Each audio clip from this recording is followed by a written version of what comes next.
No.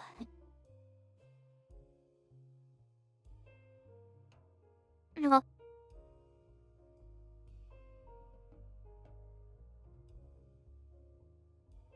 No. We cannot see chat, YouTube chat right now, so like learn to use something real quick. Once I'm done, I will see YouTube chat. If you want to talk to me, well, maybe actually, maybe I need to guess. Never mind, I can see YouTube chat for one. No, I can't. Never mind. I can't do it. In order to talk to me, I has to be through push chat right now.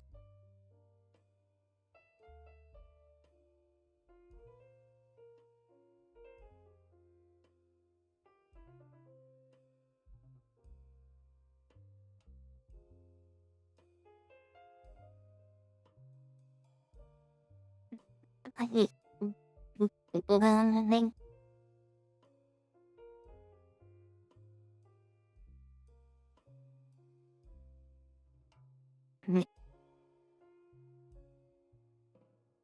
That's streamable. I don't need streamable. I need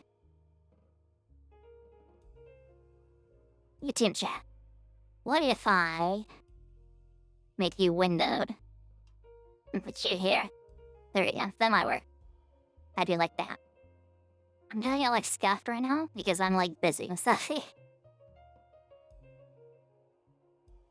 Yeah, Queen is a turn. Yeah. That works. Okay. No, hello. Yeah, doing homework day today. I'm gonna work on checking that. No, when I'll be done. Before I can leave, I gotta get. And then.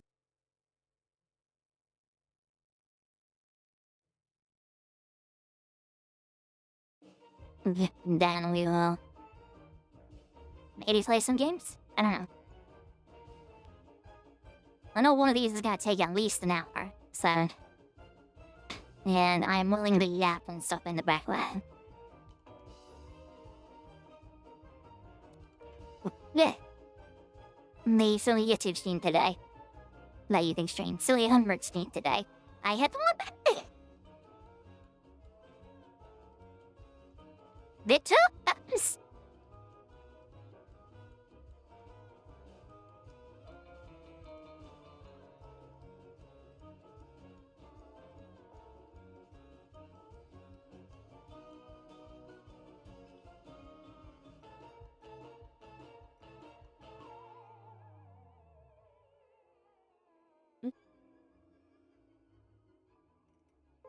We're doing something very scuffed today, so,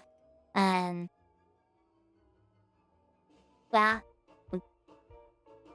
boy mission message and YouTube chat, I apologize. We are being very scuffed today. Must have forgot to stream on the 2 shorts, but that's okay. It is ouchie douchie. It is ouchie douchie.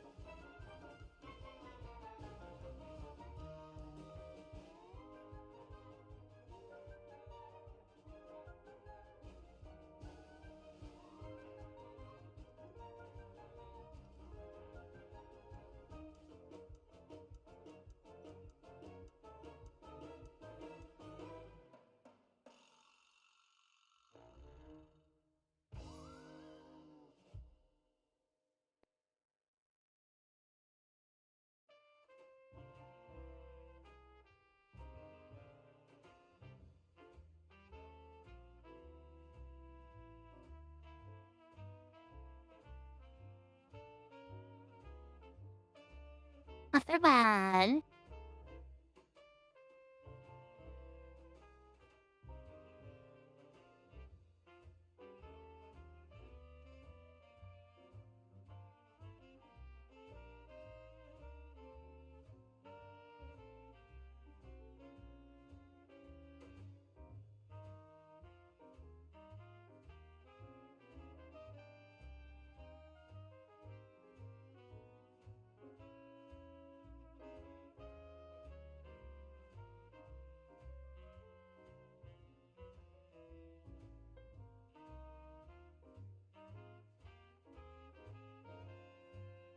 Tali, power off technique.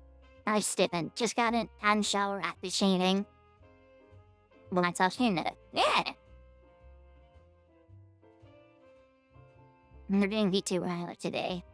Well, not a lot of stuff I have to catch up on. For today, just gonna be a day while with phone stuff. We might play games tomorrow. But so I know I'm like super late. And I am very sorry.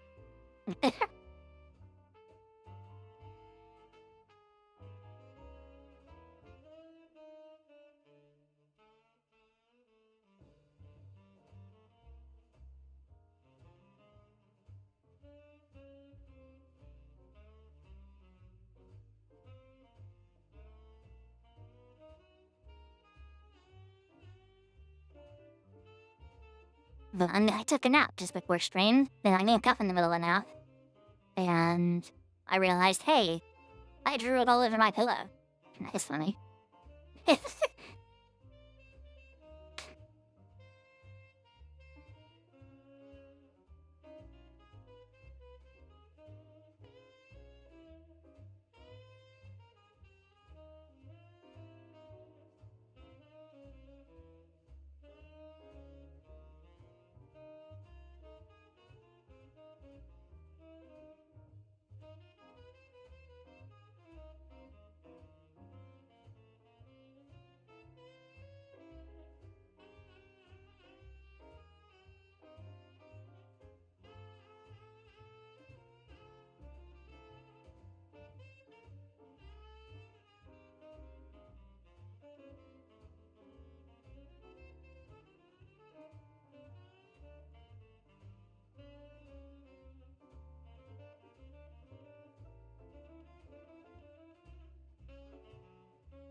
You finished her did too last stream? I sure did.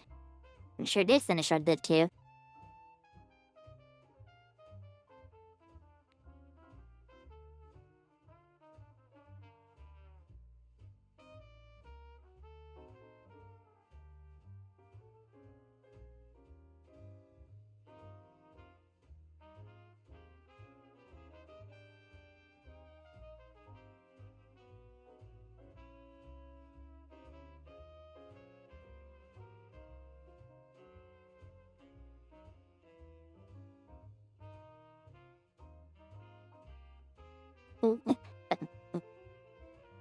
Do you like the ending? Oh, I love the ending of Red Dead 2.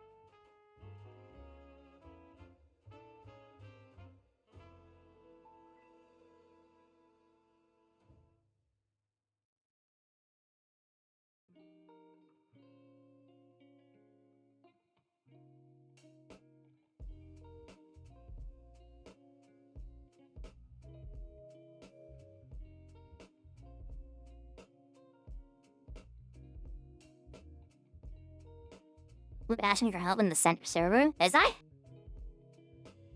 I forgot.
Whoops, I didn't finish Red Dead 2. Well, what I saw with Linder. Oh, that was for something completely different. One of the assets I had, like, needed to be ranked immediately. And it was something that literally couldn't wait. And so it was something also that was really easy to do. And I just wasn't home to do it. But I got through it out. Friggin'. I wasn't a thing for Red Dead 2. That was something for Timini. It was just something that needed to happen, like, immediately. And it was a really small thing that I myself couldn't do because I wasn't home. But I got through it out, so we're good.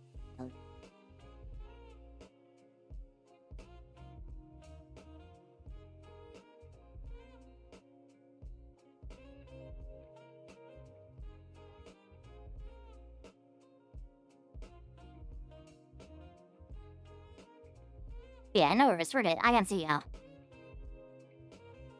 It was literally just such an easy thing to do that I just didn't have time to do myself. But yes, I did get it figured out.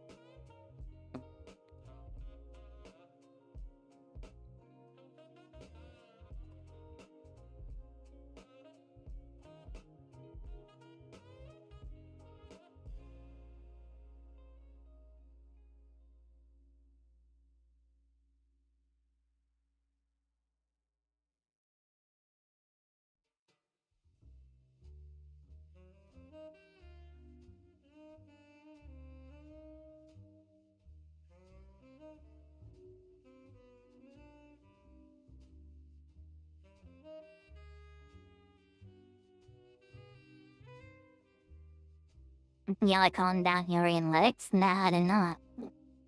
Did something happen that I missed? It's been a very busy day for me. I have been working on stuff for TBB since I got home. I literally had to stop myself and take a nap because I was so exhausted. That's why I was so late. This is probably stuff I could have done, like, while streaming.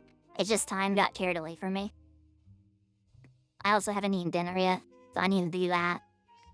I might make a I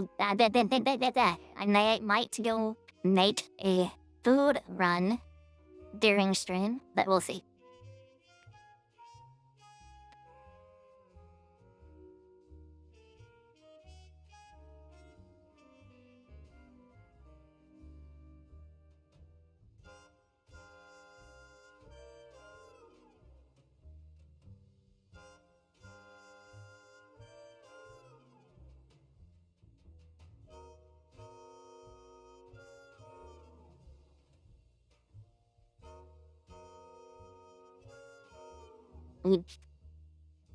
Death.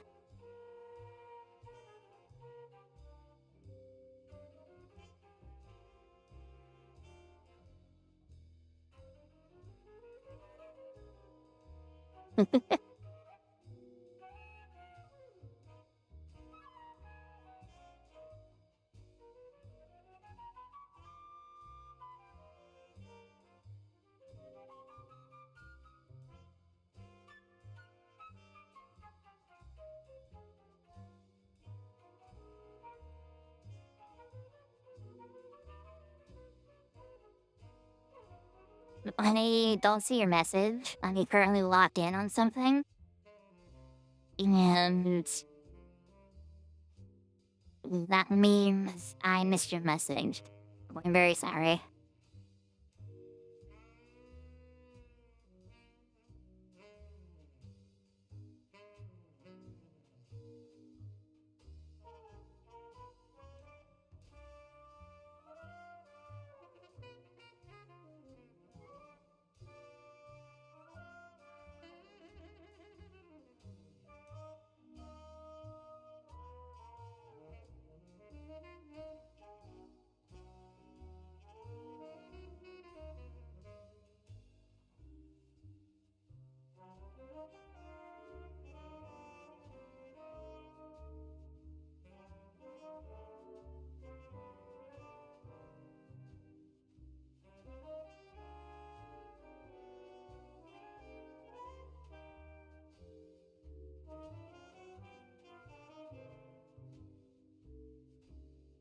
Busy business. That's right, this is weird.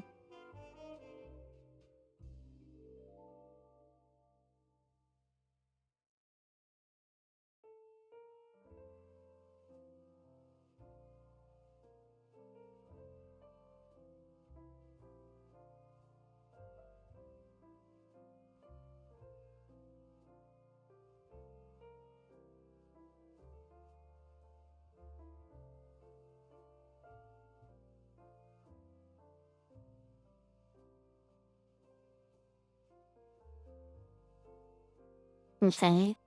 It's at least fun, actually. You don't lie, make others happy, if doesn't really affect you. I mean, it can, love my move.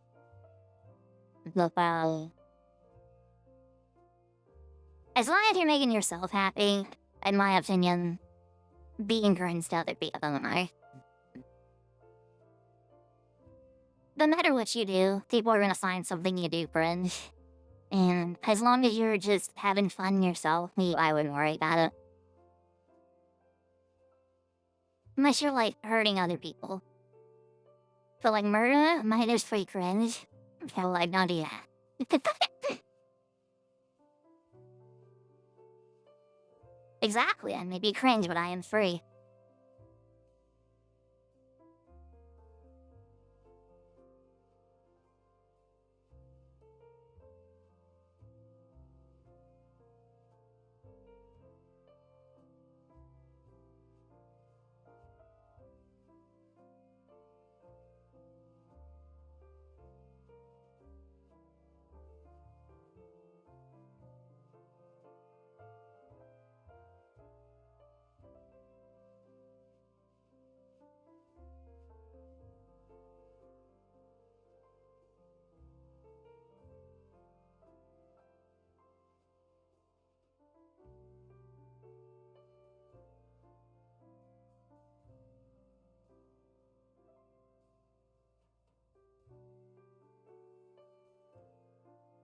I'm doing vtuber homework today.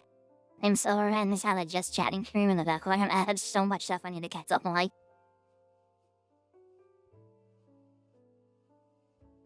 let me know if my model works, because I do not have myself vtuber. Not my model, my tracking breaks, because I don't have myself vtuber. I am very scuffed layout right now. And that is because I am working on stuff in the background.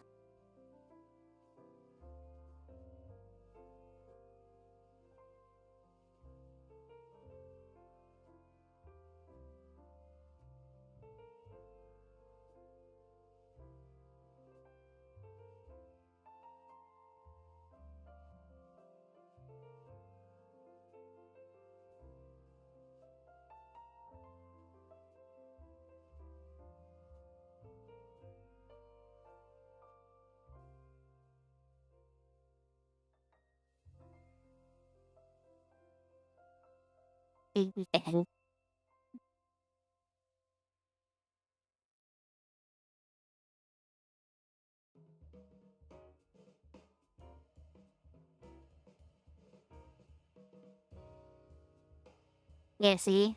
I'd never been more happy. Growing up, I thought KFC was kind of overrated, because I didn't like bone-in chicken. But then, recently, I didn't realize that they had boneless chicken, and that's actually pretty good. So...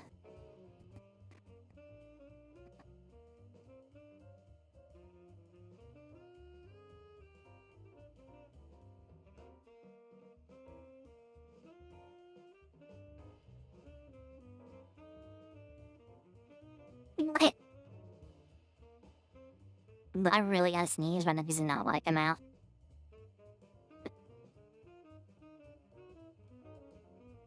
There it is, it came out. Excuse me.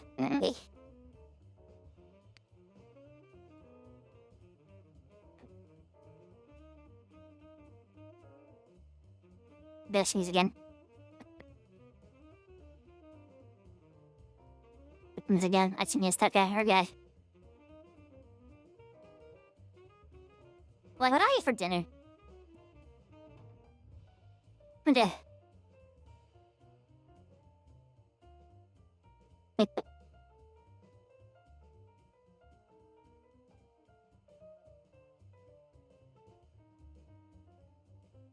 This restaurant though closed. Let me check. Think it's fishy.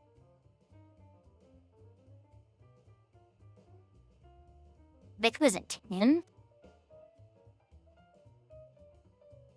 What's sushi?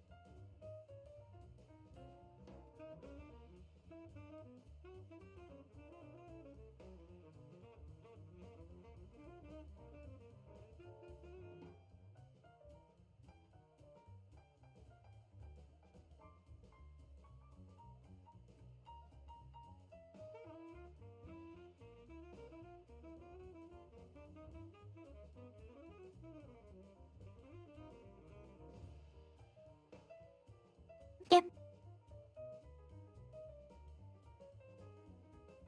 Joel, I'll leave the call.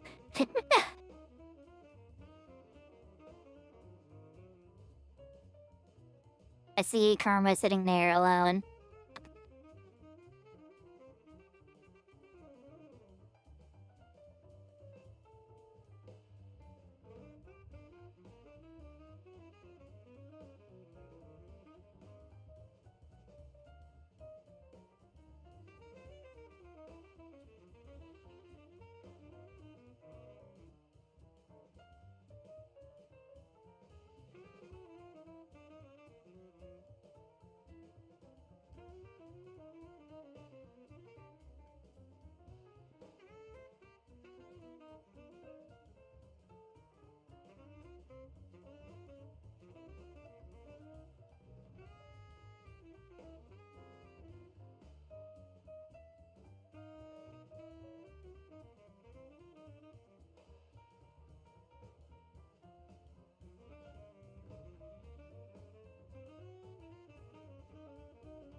For me, I'm stupid. Tali domain for domain. I'm telling you, bro, you gotta make Yori Sukuna and make us do the domain clash. That'd be so hard.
When you can't do the three-way. I wanna be Yura, make me Yura, or Yuta. Yura or Yuta, make me one of those.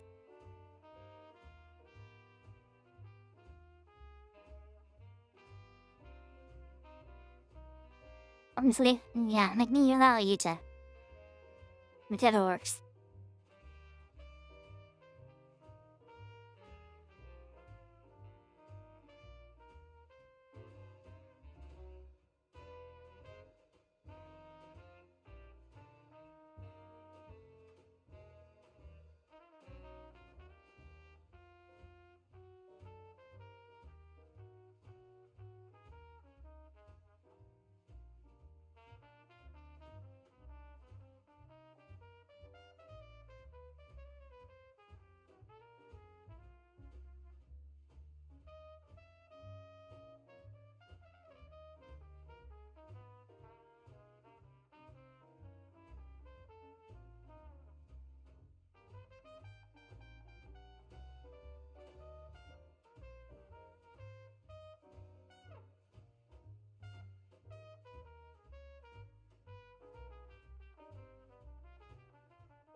Not evil, you can never be evil. There's not an evil bound in your body.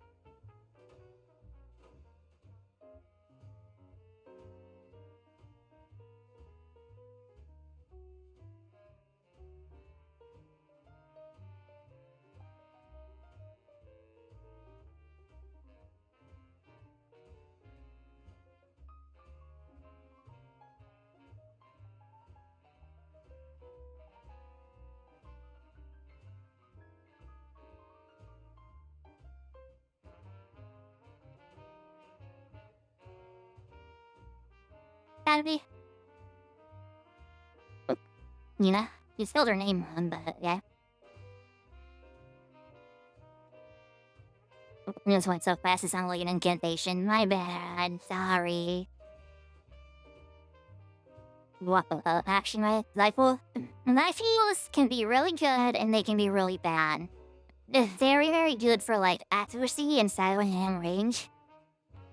And it's like just good at clicking heads. They can be made to be really good.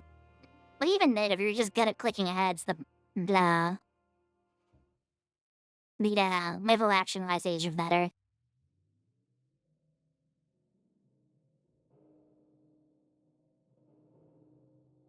As you can also like just sound way faster with the lever action levels.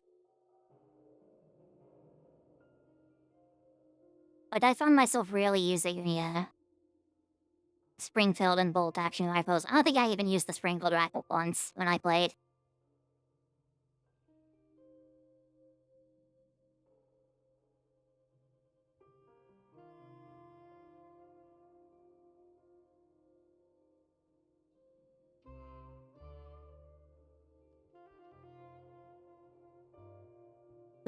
Follow the on face. Minnow. She can get 200% follow profile right now.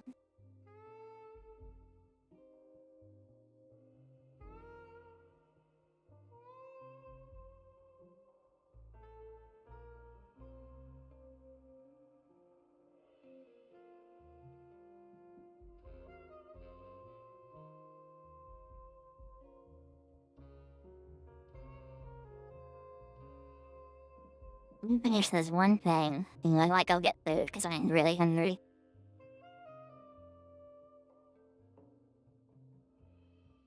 I think this sushi. Sushi sounds really good.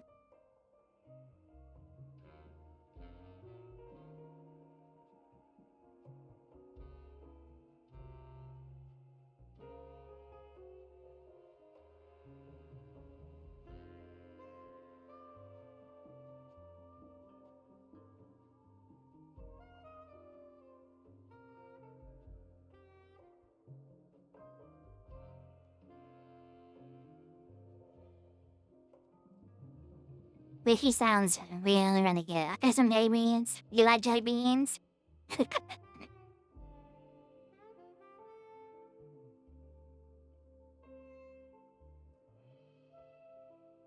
Yeah, if you're still in chat, I may send you something later tonight that I need you to look over and do whenever you get a free second.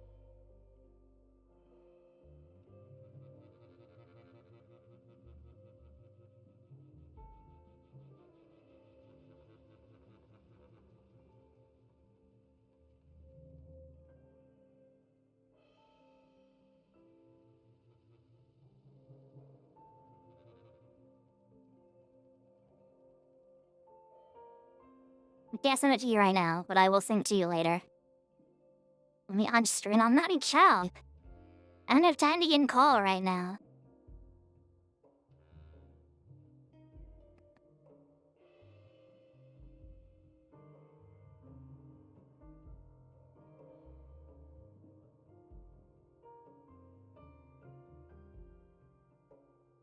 Whoop. Oh no. Azure, thank you for the 13 months. Let me... Give me just a second.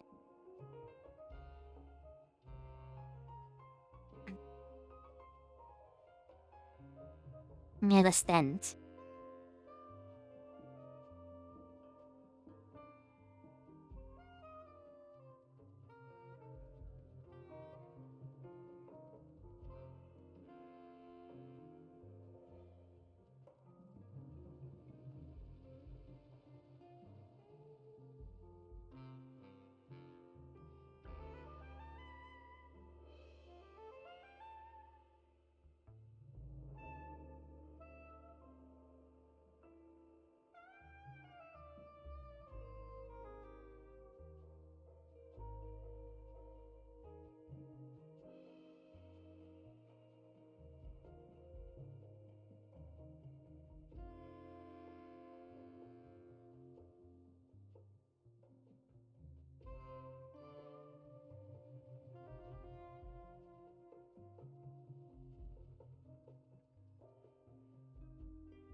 One second, I'll catch up on chat.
Not like very badly, and I feel like friends chat soon. And then sushi specifically, at least for them, and even one thing they were some years ago.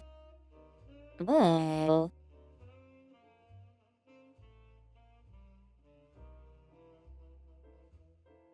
Mm.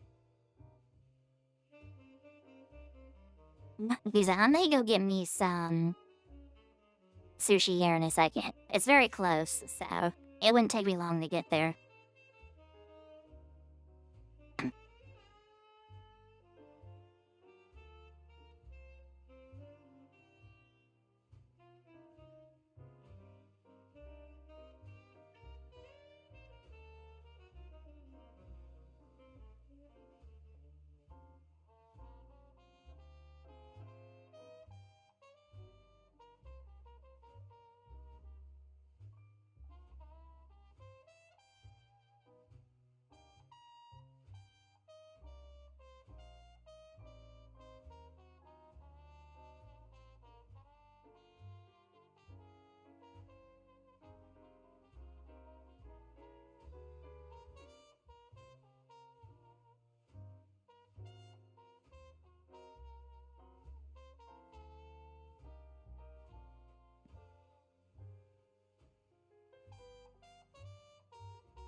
vtuber dressage.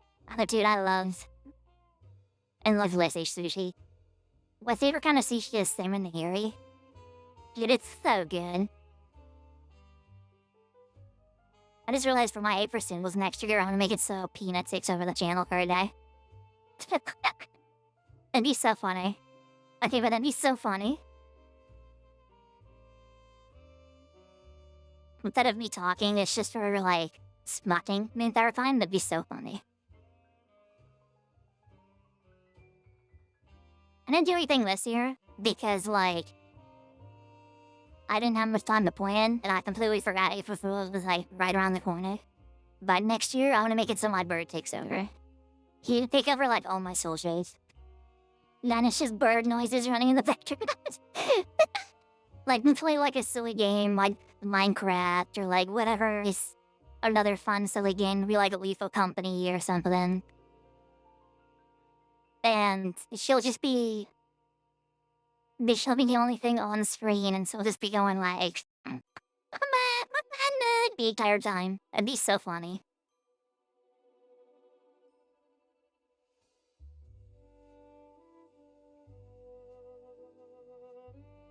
Bowing the mail night.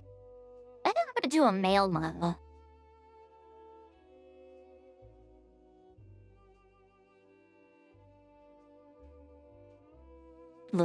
Yes, there's a lot of time between now and next year. I do think the peanut idea would be really funny.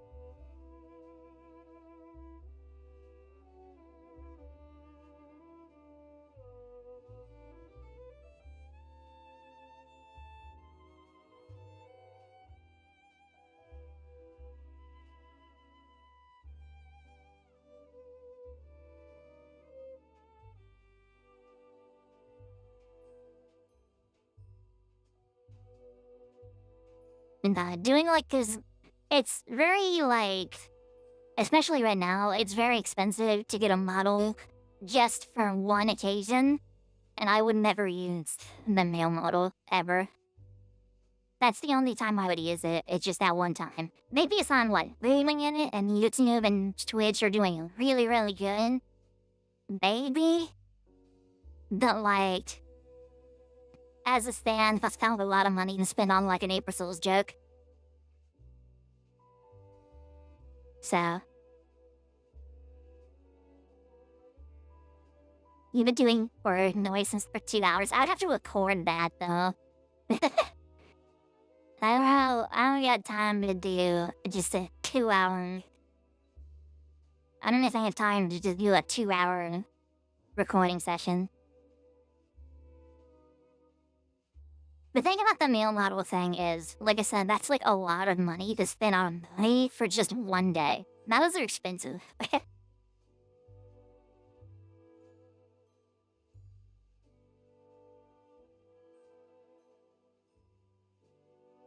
Yeah, I could just give you my artist, my emoji maker. I can give you her socials and stuff like that. Like her Discord. He's done, like... Besides the 2 bonded, she's done, like, all my emotes. Ooh, here. Done those.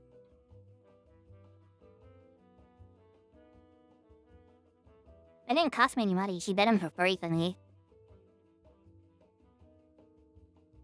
Look at your social your foot.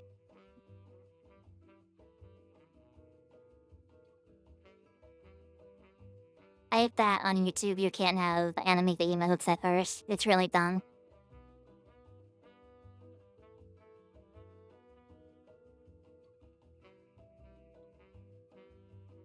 You can't have animated emotes until you reach a certain tier with memberships. Oh wait, it's the first of the month. I can do this. Hold on.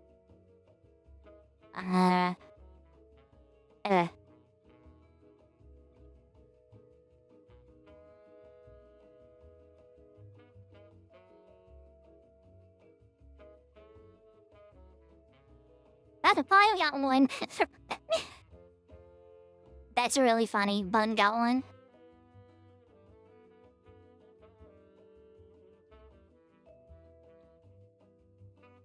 That's gonna go up 10 times, by the way, so try your best to nail it.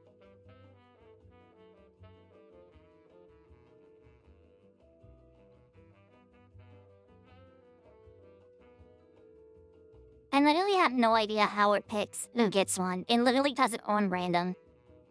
I can't even, like, specify who gets one. It just does it on random.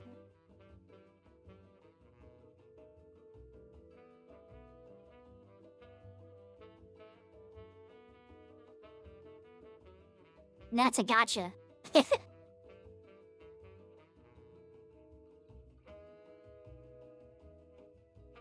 You smash everybody in a membership.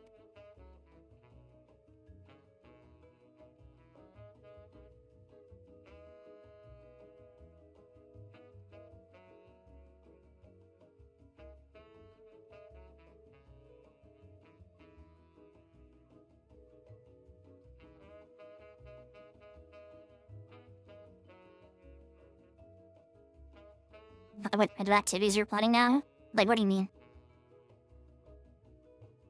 Now you can choose who you want to get a gift some to on Twitch.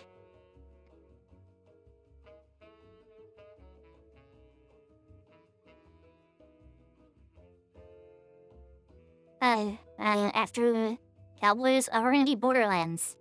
I need to do Borderlands, Mass Effect, and God of War, so how you rotate those three.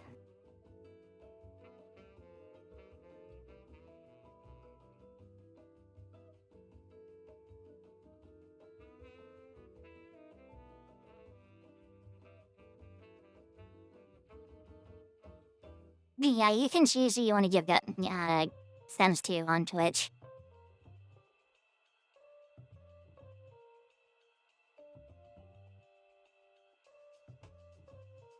On YouTube, I don't think you can. I think on YouTube it's completely random.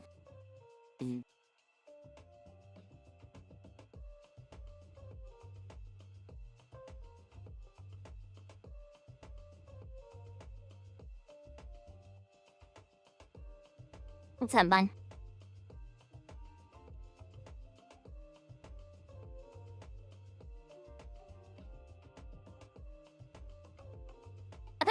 The fine thing went to. That's so funny. No shot, that's so funny.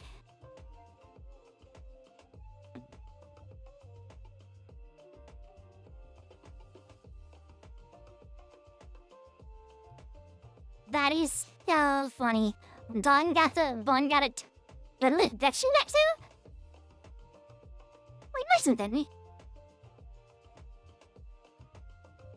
No, yeah, you're just blind. She didn't get to. You saw a message in the middle of it. She didn't get to.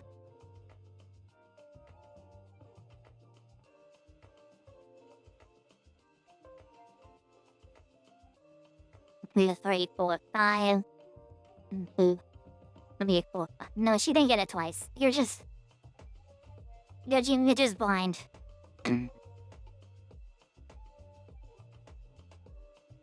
Then each person download the BIOS, yeah?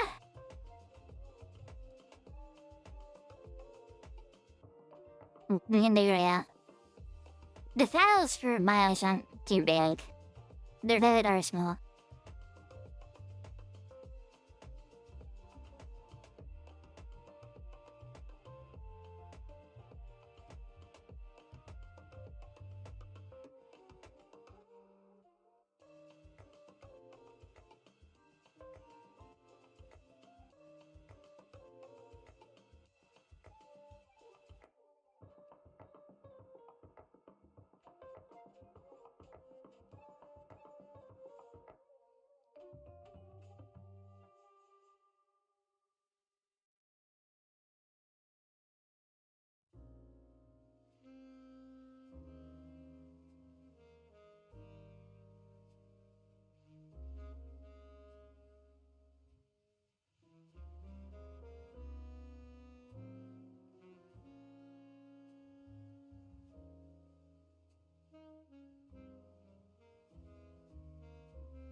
Look in repeats, I can't would it check where I am.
What?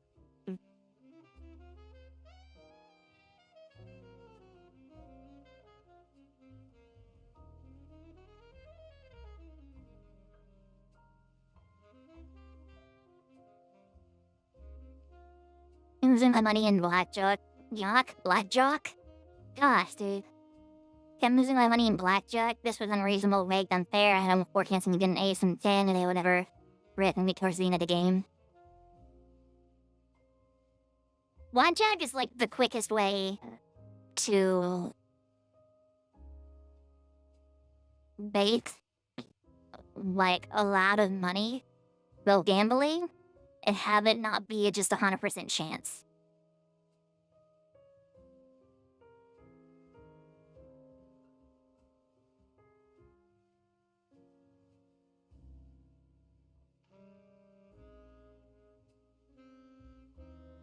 I'm sneezed.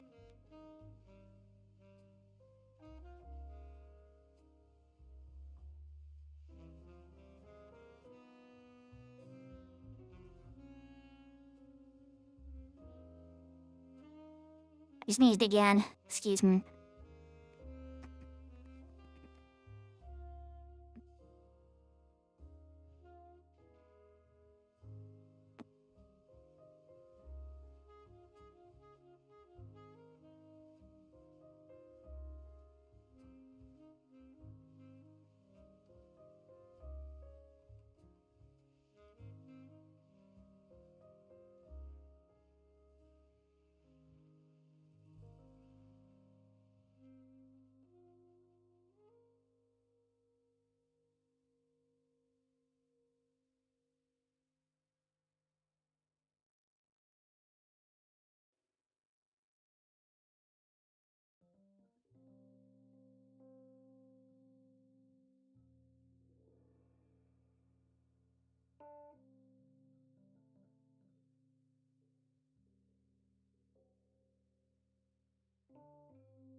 Your things are cool strands, killing the full touchdown with both jealousy. Dude, I hate pulling in dashi games. I hate it so much. I hate it, I hate it, I hate it so much.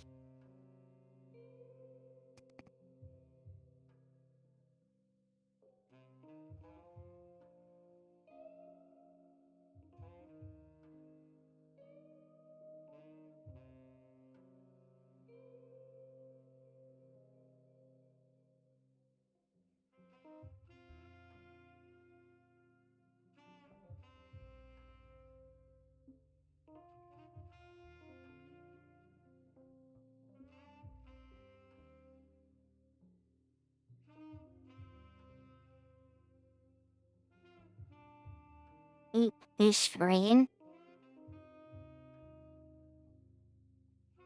Why do you want to be on stream so bad? I don't understand why did he do the fight thing. You guys are... What? I'm really thank you for the baby color fellas.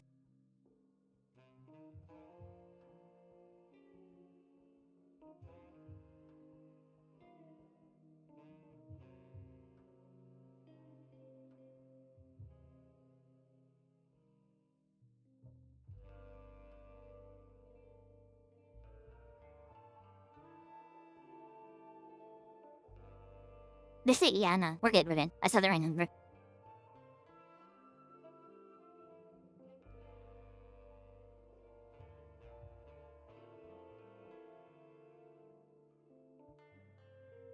Ooh.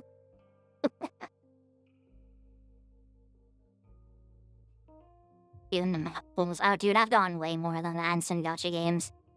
Like, I hate pulling in gacha games so much. So many people are like, dude, it's so fun. I love doing it. I love the Gamba stuff. I hate it. Every time I pull a gacha game, it makes me want to die. I hate it. I'm gonna crush out. I hate it so much. Because I just lose holes and it makes me mad.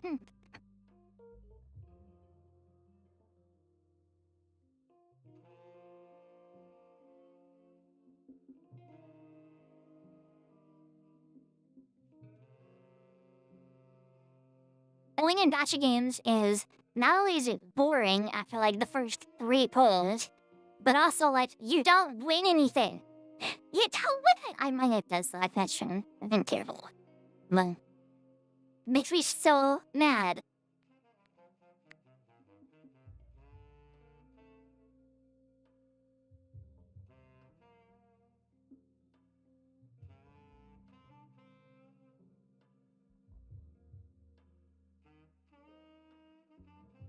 You spend like an hour pulling for a character, and then you come get the Talion!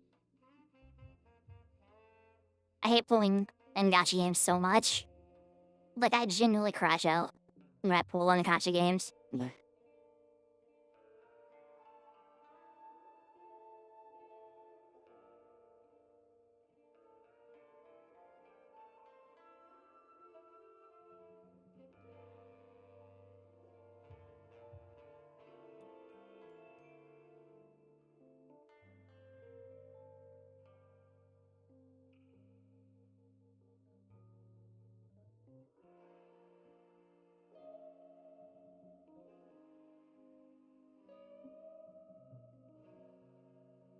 Genuinely do not like pulling in gacha games so much. It's so boring. It's so just painful. I hate it.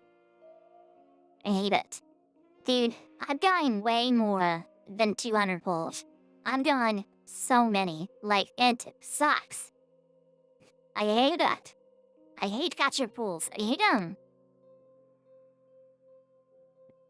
That's why I dropped that's why I got Genshin.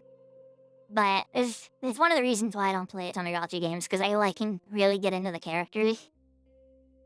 And when I don't get the character I want, it makes me mad. And so I spend money. And I don't like that I spend money to get those characters.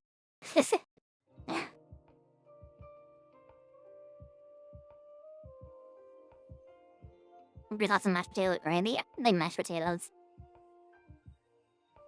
I actually don't really like gravy too much, I'm not gonna lie. It's weird. I like every other way that, I like every other way that, potatoes are prepared.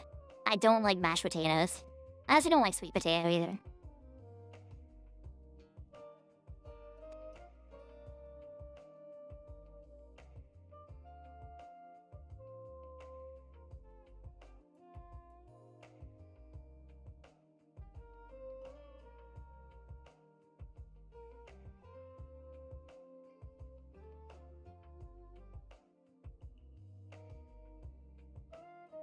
Ooh, plus, enjoy your membership with the emotes.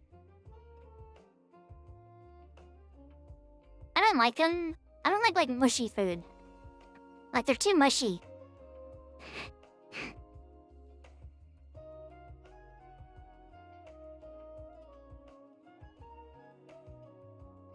Being a foreign species from the stars? What? There's really no choice. I get that.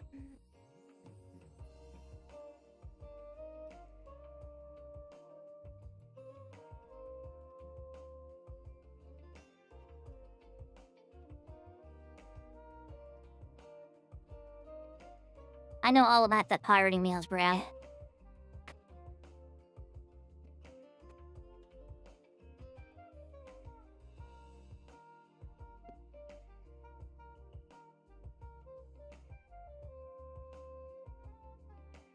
like all potatoes, except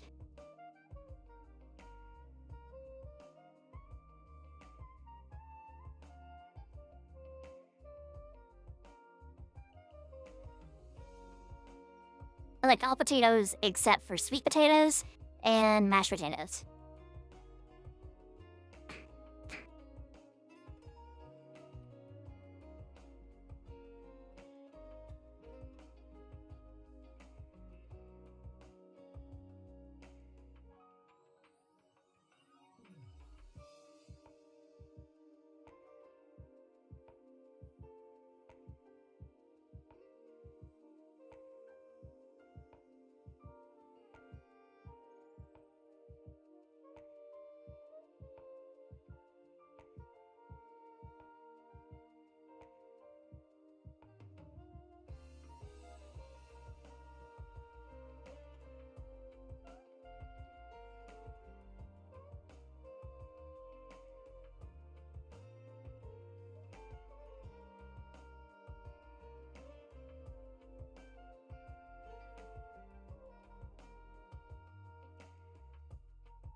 Making a really funny set of tweets that I hate that the person who's made the like their reply tweets, and I'm hoping the person who made the original tweet doesn't think it's spam. It is actually in on the bit.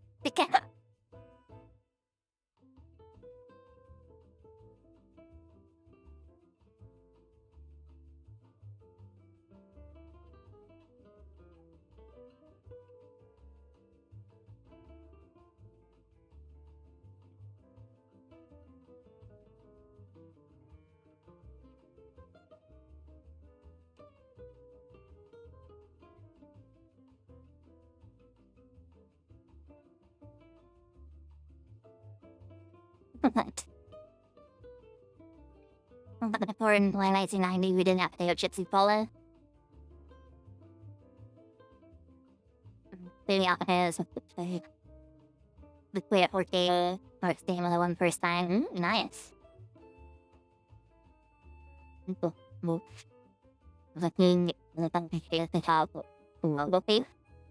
Yes, when you're I'm Saskia, thank you, Tapma.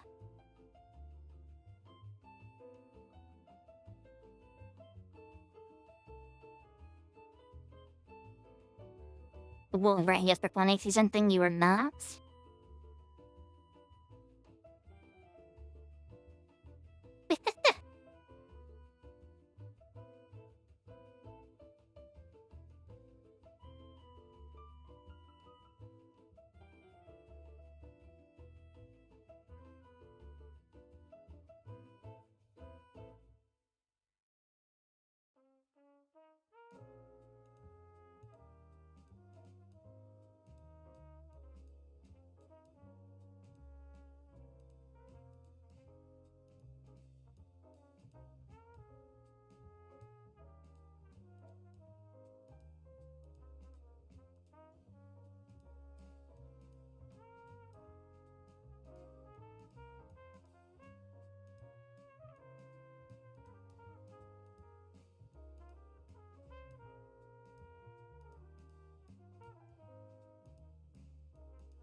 losing my mind today. Yeah.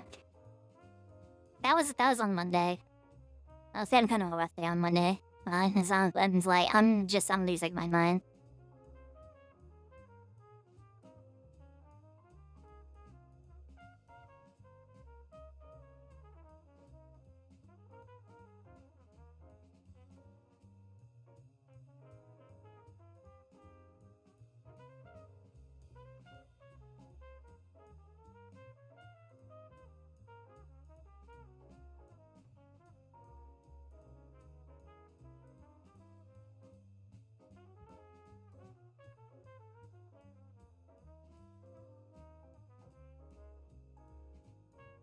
I should probably order my food. Place blow. Be an idea.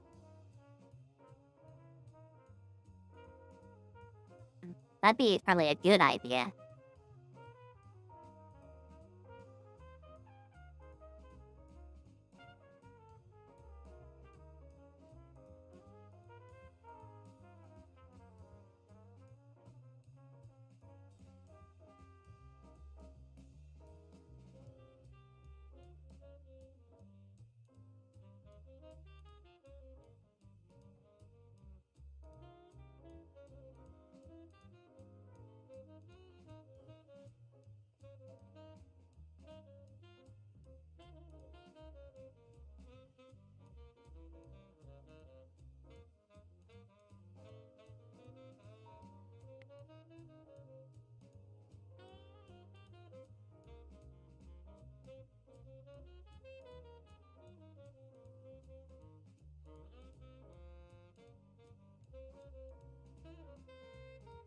Yes.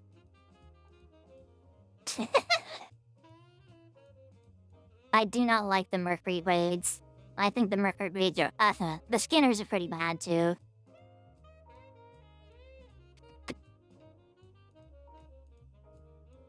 They are very disgusting. They just like mutilate and torture people. It's like kind of horrific. Not kinda, it is horrific.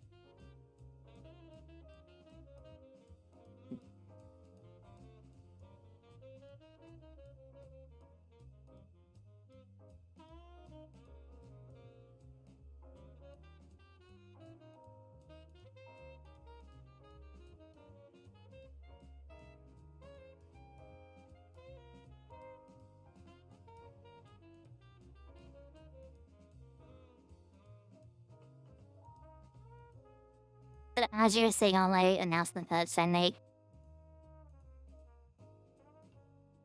this open wake the hun stream rub break the news stream. That's really funny. I never saw that comment.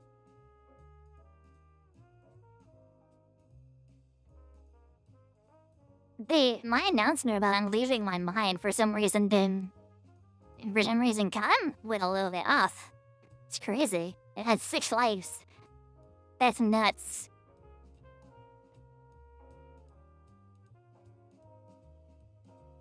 Been done it now. I didn't like the Skinners, and I don't like the Mercury Warrants. All the others I don't really care too much about.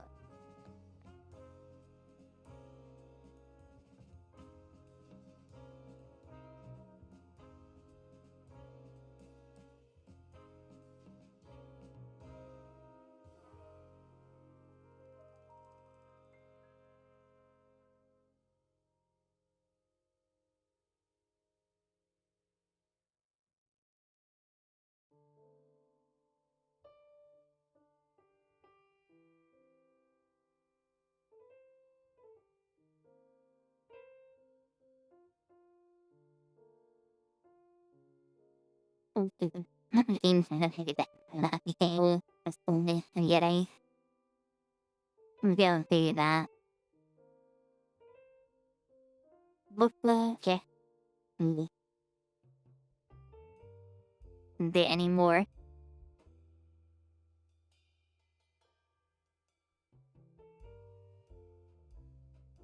Saying as you said,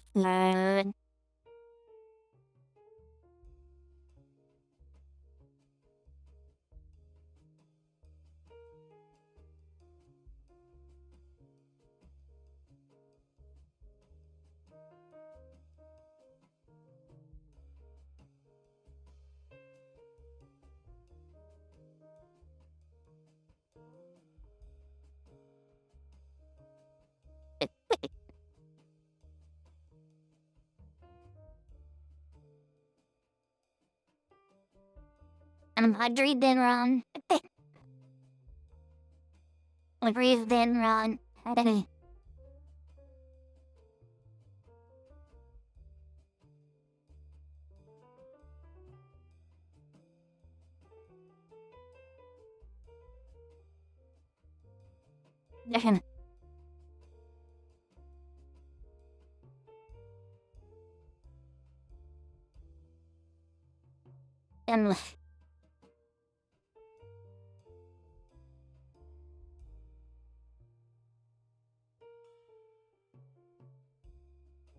That really hurt. I like breathed in wrong and like had to cough, and that like really hurt.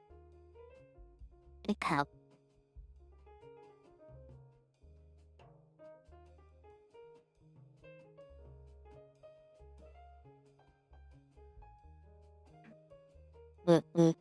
What?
The little outfit my persona right there is that now I'm a passionate pursuit for sanity. We're using military issued weaponry.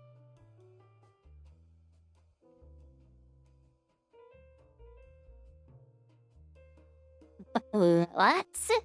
That is crazy. USAC.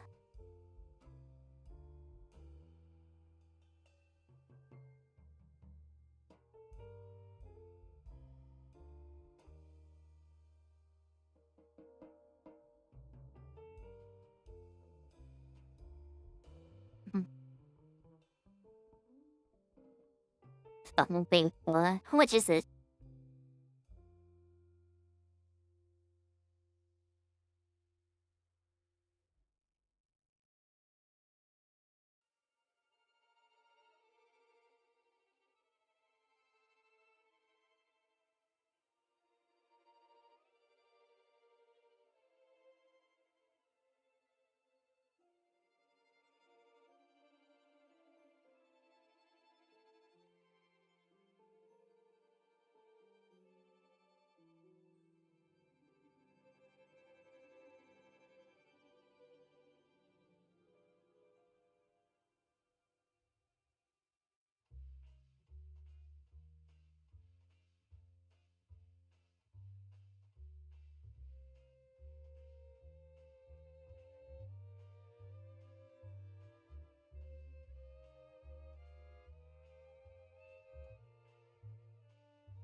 Need dollars? I can't get it for you right now, but I might get it for you after stream.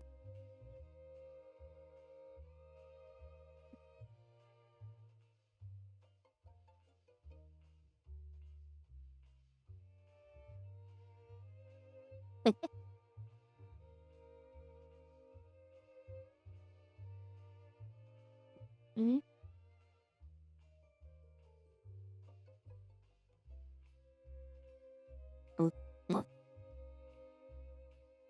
Business apps. Here? Complaining? Nigeria.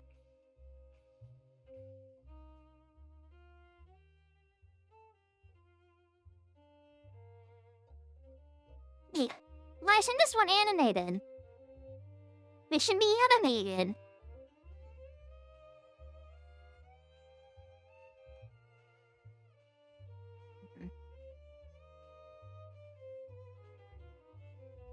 You see how it's supposed to be animated and it's not. Why is it not? YouTube, duh. Want to kill you, YouTube?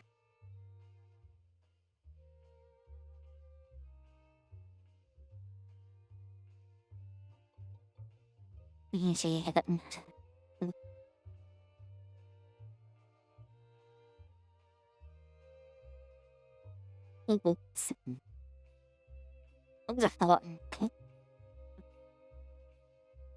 Sit.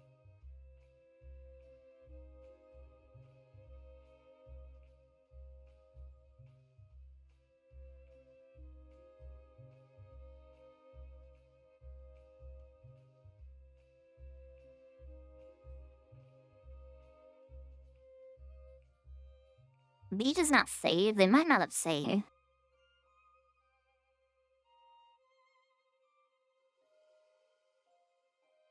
If you're getting the emotes right now.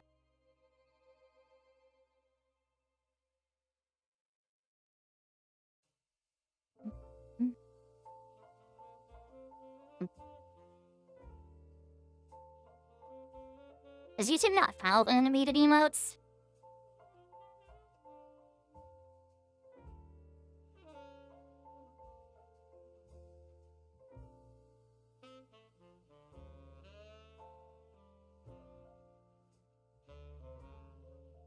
Simula will hearing markets notification will make a thought out.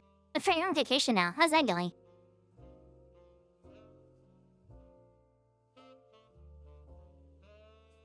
Did you plan to fight a full of chemical fabbers? Gun. No gun, then sorry. That isn't the plan.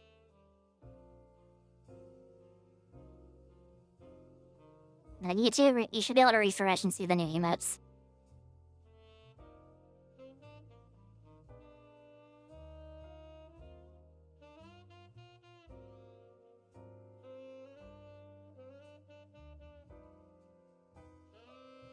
I'm so backlogged.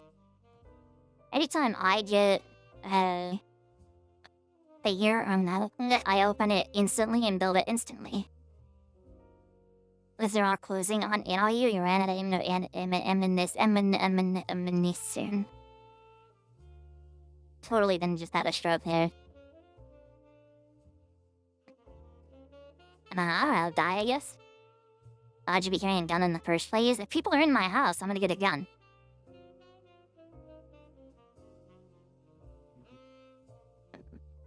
Your friend yelled at you? Why?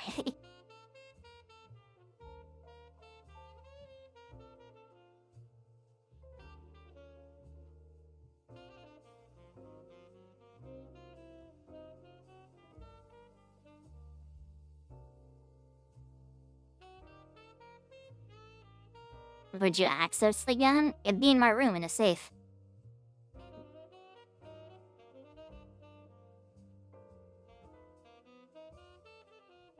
Put it in your room, in your bedroom, in a gun safe. Maybe in your closet. That's how you do it. That's how you're supposed to do it. That's why it's closed by there. That way it's close by, and that way, like, someone who comes in your room can't get access to it except for you. I'm not gonna tell you a safe code.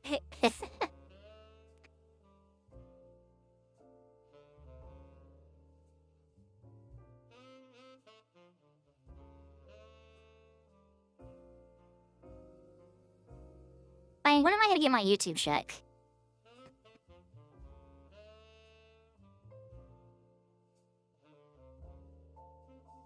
YouTube is so dumb because you have to get $100 before they pay you.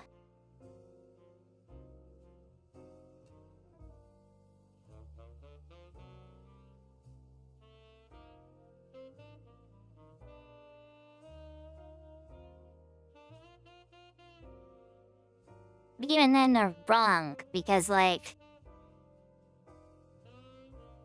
my payment threshold says it hasn't been met, but it has. I don't want to create that. I'll figure this out later.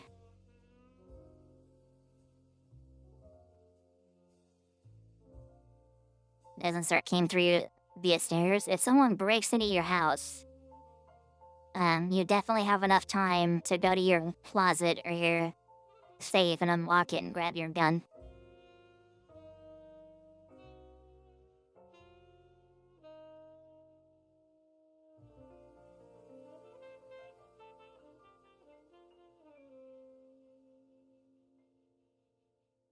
Because the castle leave 2 days before the end of the month. They did that to Annie as a Stealer on Patreon. She lost her family like 5 years ago. Days before payoff. Like, as in, that's why they do 100 instead of. Are you talking about that's why it takes so long? What happens if you only had a pistol? I mean, pistol is what you would have, and that's what you would get. Even if you shoot somebody once, they're still gonna be in a lot of pain, and you're still gonna immobilize them.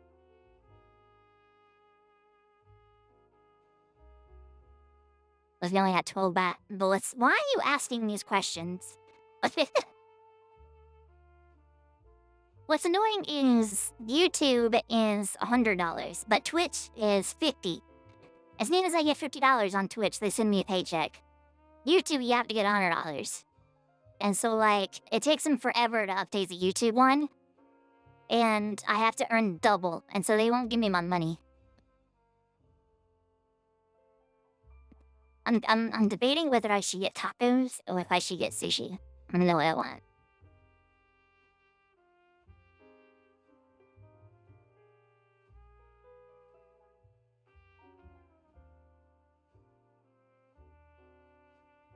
Well, both sound super good.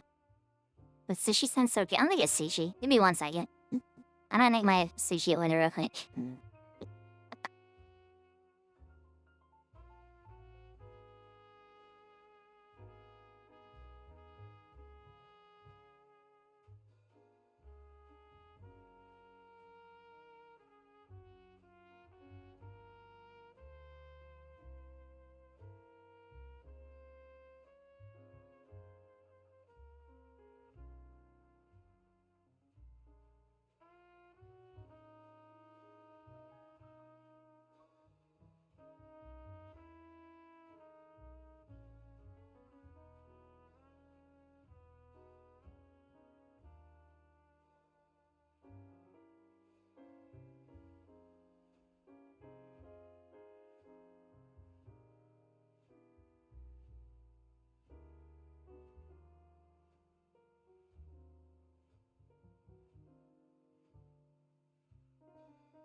I'm back.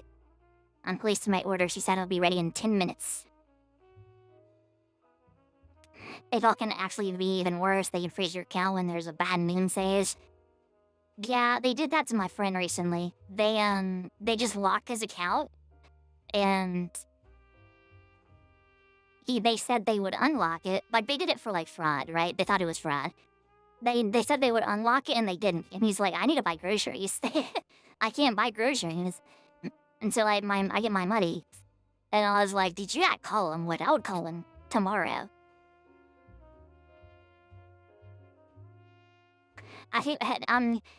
What are you doing, Des? Why are you asking me? What's up, Trina?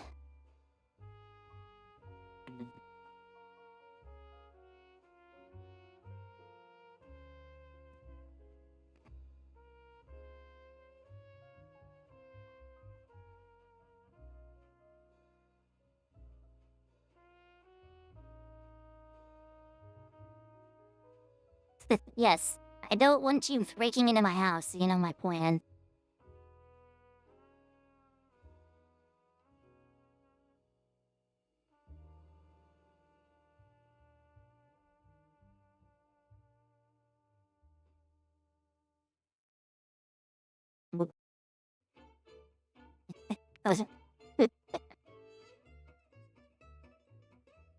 Thanks for the ads. They don't control Twitch ads.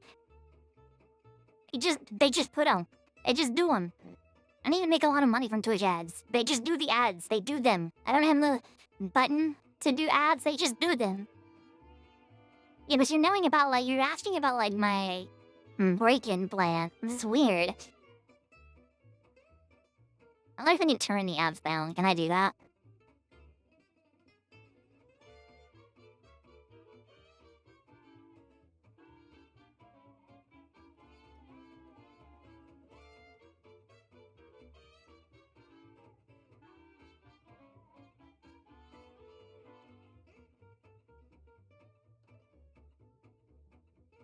But I literally have the ads at, like, average. I don't know why I don't get so many. I don't make any money from ads. I mean, I could turn them off. I'm gonna do that, though, because if you are lost, just watch on YouTube.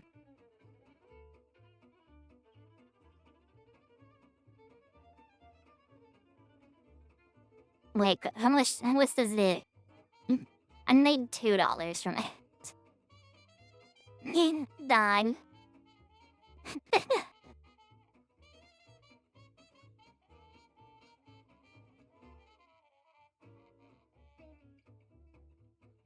I'm not gonna tell you about my break-in plan, bro.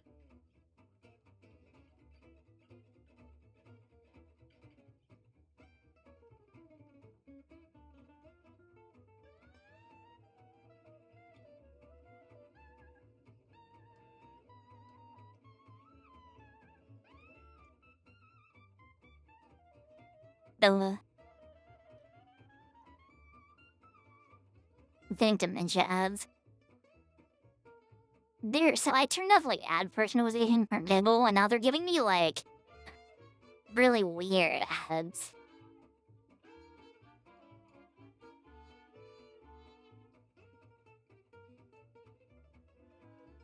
And thank you for the follow on Battalion.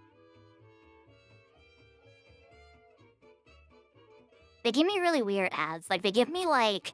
I keep getting, like, Viagra ads recently.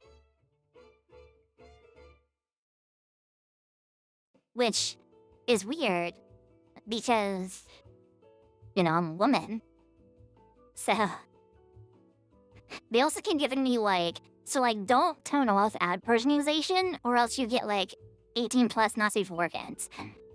I don't know why. You know the amount of times I've just seen, like, a nerd woman pop up on my screen as an ad? It's bizarre. It's insane.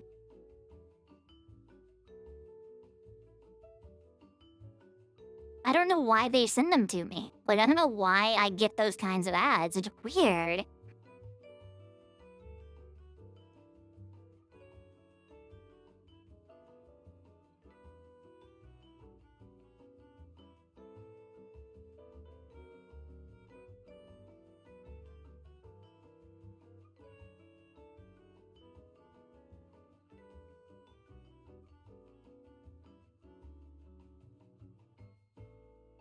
Very, very weird.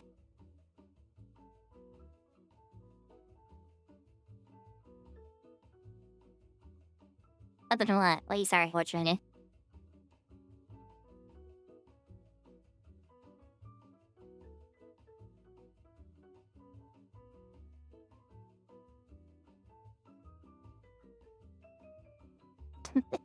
It's just like you're asking him like a very weird and sus way, Dev. It's nothing wrong, it's just like very suspicious.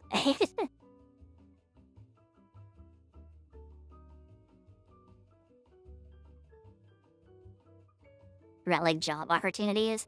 So like I turn off like ad personalization because like I don't want like Google collecting information and details about me. And because of that, they just keep giving me like 18 plus not safe for work ads. Which is weird. I don't know why.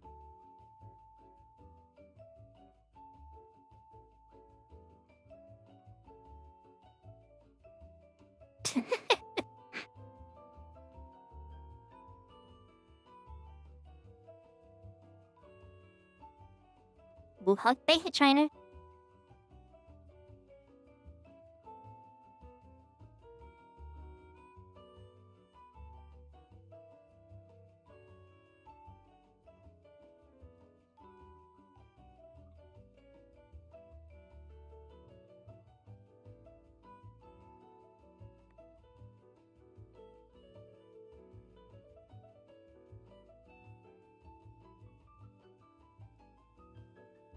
Gets on actually is Talion Express is actually funny. Just do it and just they're always listening. That sure as well did something for me. Because I didn't used to get these kinds of ads. As soon as I turned it off, it happened.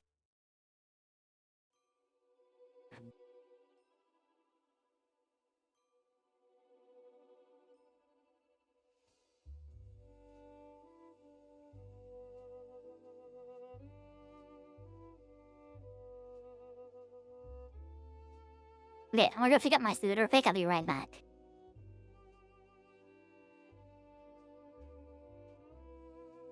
Be right back. I gotta go pick up my suit real quick.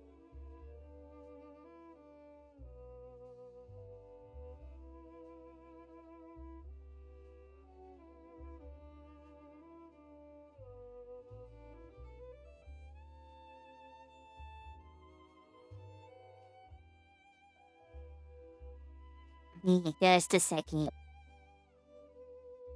Just a second.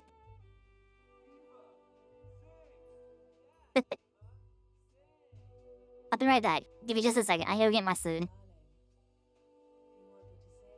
Kilobytes or megabytes? Not any answer that. I'll be right back. I'm gonna get my food.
you're sleeping.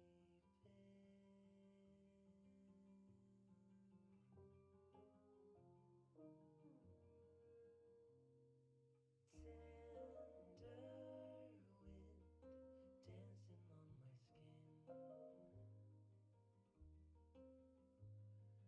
dancing on my skin makes me stay in bed a little longer to hear you breathe.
But we're on this.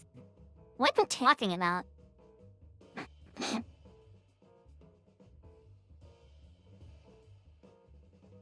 would like yapping.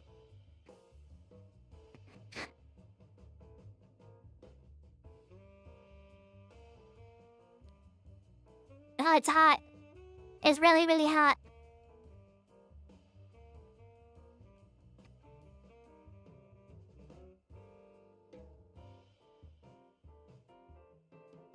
Side note. Poor Daniel got flustered and gave up. Side note, I ordered my food, right? And I was walking downstairs to go get it. And my family goes, "Hey, we ordered your dinner." And I was like,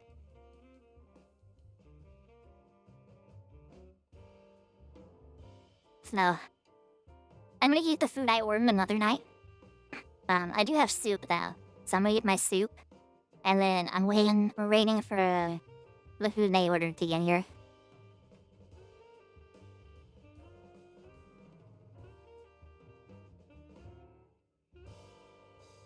But the soup is really good. It's just really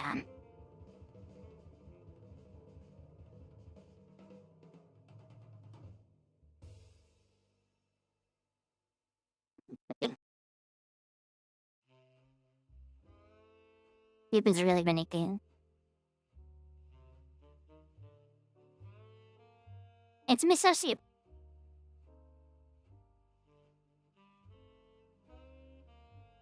You've got mushroom and green onions, and I think it even has tempeh in it. I don't eat all that stuff though. I just eat the soup. It's just sikkim.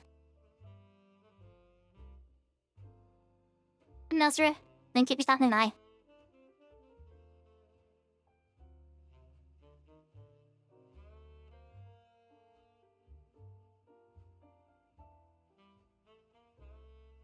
When I walked downstairs to go pick up my food, and my family goes, "Hey, we ordered your dinner. It's a good time being here soon." And I was like, "Are we from?" And yeah, it's gonna be here in like about an hour. And I was like, "Well, I guess I gotta put my food in the fridge and I'll just eat it tomorrow." Well, Irie,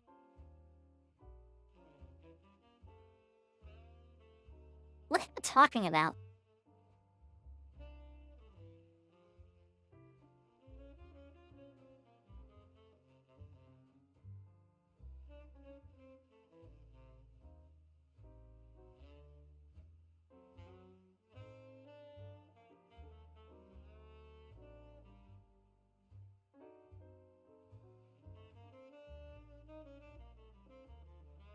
I'm so confused.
You watch the Funkland? Why do you wanna watch the Funkland? What if I want to? What are y'all zapping about, bro?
Y'all talking about Chainsaw Man. What?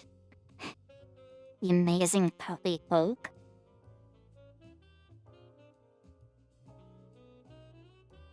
Genuinely don't know what is going on in my own show right now.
And this is probably my favorite character.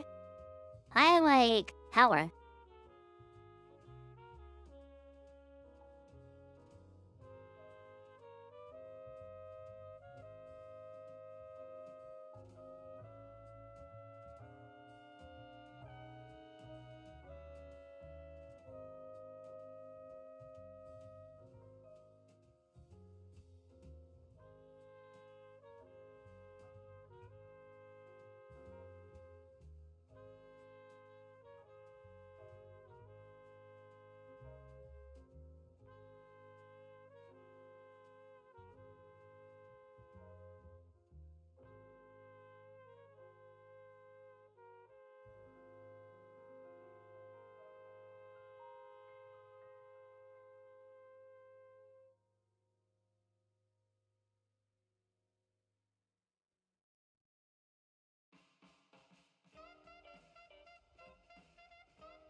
What are y'all talking about?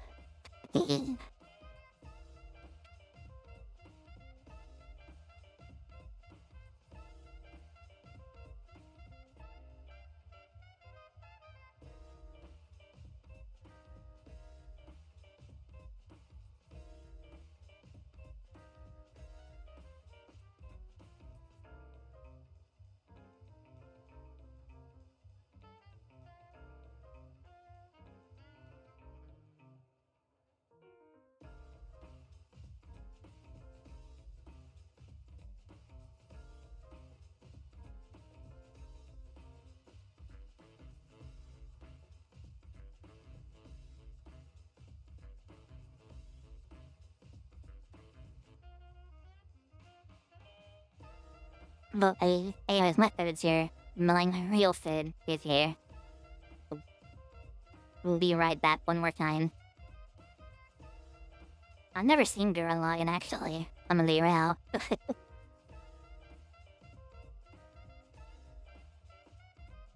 Be right back, hold on.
But I'm back.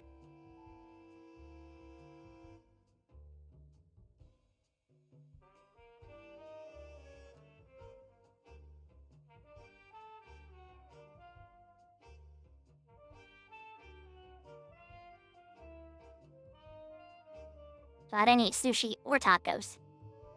But some secret third thing pulled off Fredo.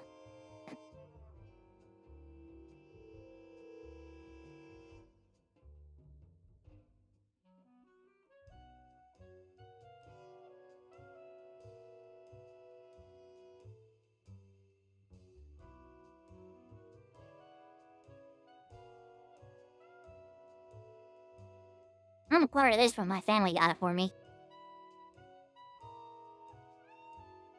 Nizzling. Massive. This like Alfredo tin weighs like 5 pounds. It's giant.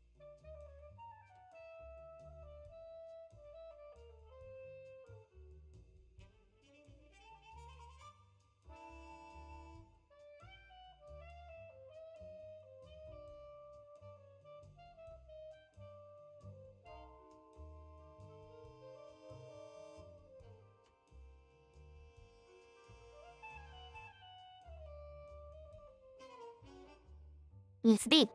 It's spaghetti, but instead of mayonnaise, they put like a Alfredo sauce, which is a cheese sauce. It's like a cheese and butter sauce. It's really good.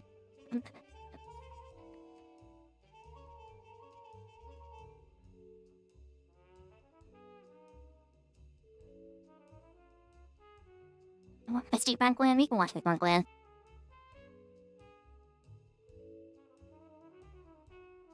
Visually.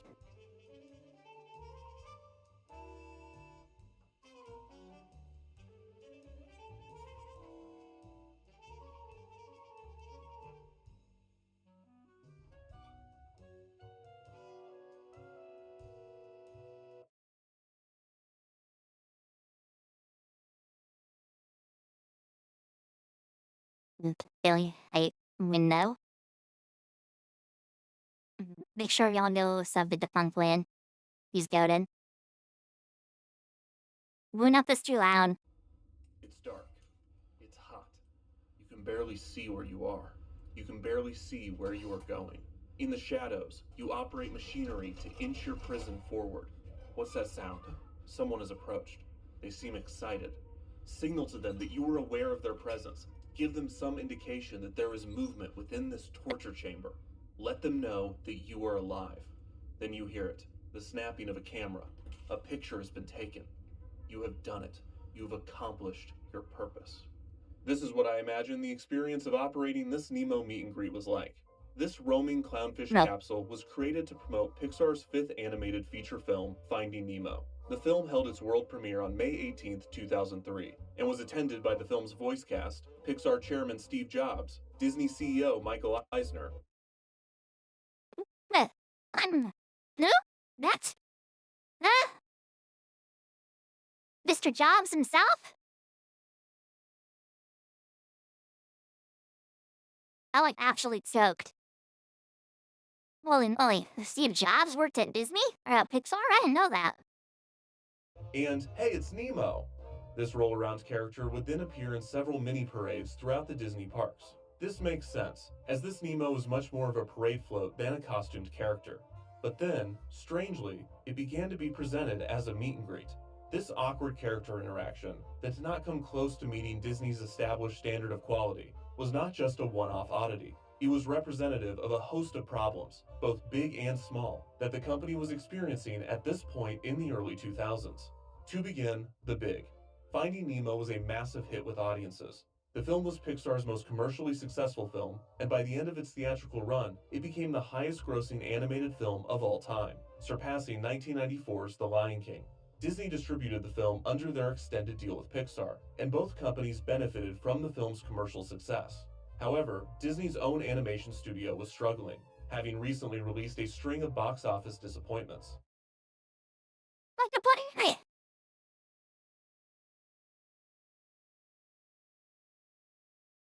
Disney Studio was struggling, having recently released a Hey, the plastic! Where's your planet? string of box office disappointments. Disney and Pixar were in negotiations for a new contract, and Jobs was leveraging the success of Pixar's slate to negotiate a more favorable deal. Eisner refused to give in to Jobs' terms, and it appeared that Disney and Pixar would not reach a new agreement. To add to this, both Disneyland and Walt Disney World were experiencing falling attendance. Pressures outside of Disney's control, such as fear of travel after the September 11th terrorist attacks and the effects of an economic recession, had significantly impacted attendance figures. At the same time, Disney had not done itself many favors. Eisner had greenlit several expansion projects, such as a second gate for Disneyland, named Disney's California Adventure, and a second gate for the already struggling Disneyland Paris, named Walt Disney Studios Paris. Neither park received the capital investment nor the creative support to impress audiences, and the underbuilt projects failed to draw crowds. In a desperate attempt to drive attendance, the new parks attempted to quickly add temporary attractions such as, hey, it's Nemo! There he is at California Adventure, and at Walt Disney Studios Paris. You've got this, buddy, you can turn this ship around. In an attempt to wring profits out of the parks, Disney began slashing budgets, both in operations, maintenance, and Imagineering. Between 1999 and 2003, Walt Disney Imagineering laid off around half of its workforce, going from a peak of Yes. 3,000 employees to just around 1,500. This severely limited the park's ability to create new experiences, and with Disney now operating 8 parks worldwide, with a 9th under development for Hong Kong, the issues began to compound. Not only did Disney have several underbuilt parks that needed immediate help, but the older parks were beginning to show their age in unflattering ways. While Disneyland and the Magic Kingdom could retain and even thrive off of their nostalgic qualities, other parks needed to be upgraded more consistently. This was the most true for the future-focused Epcot, which had always struggled to appeal to younger audiences. Epcot's first major overhaul in the mid-90s had ushered in a new wave of attractions, such as Innoventions, and these were already beginning to feel outdated. With limited resources to create new experiences for the park, a new solution was considered: close something. Epcot was huge. It was twice the size of the Magic Kingdom, and with Walt Disney World struggling with attendance, it simply did not need. I'm gonna get a drink real quick and be right back.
I'm back. Pushing the time one.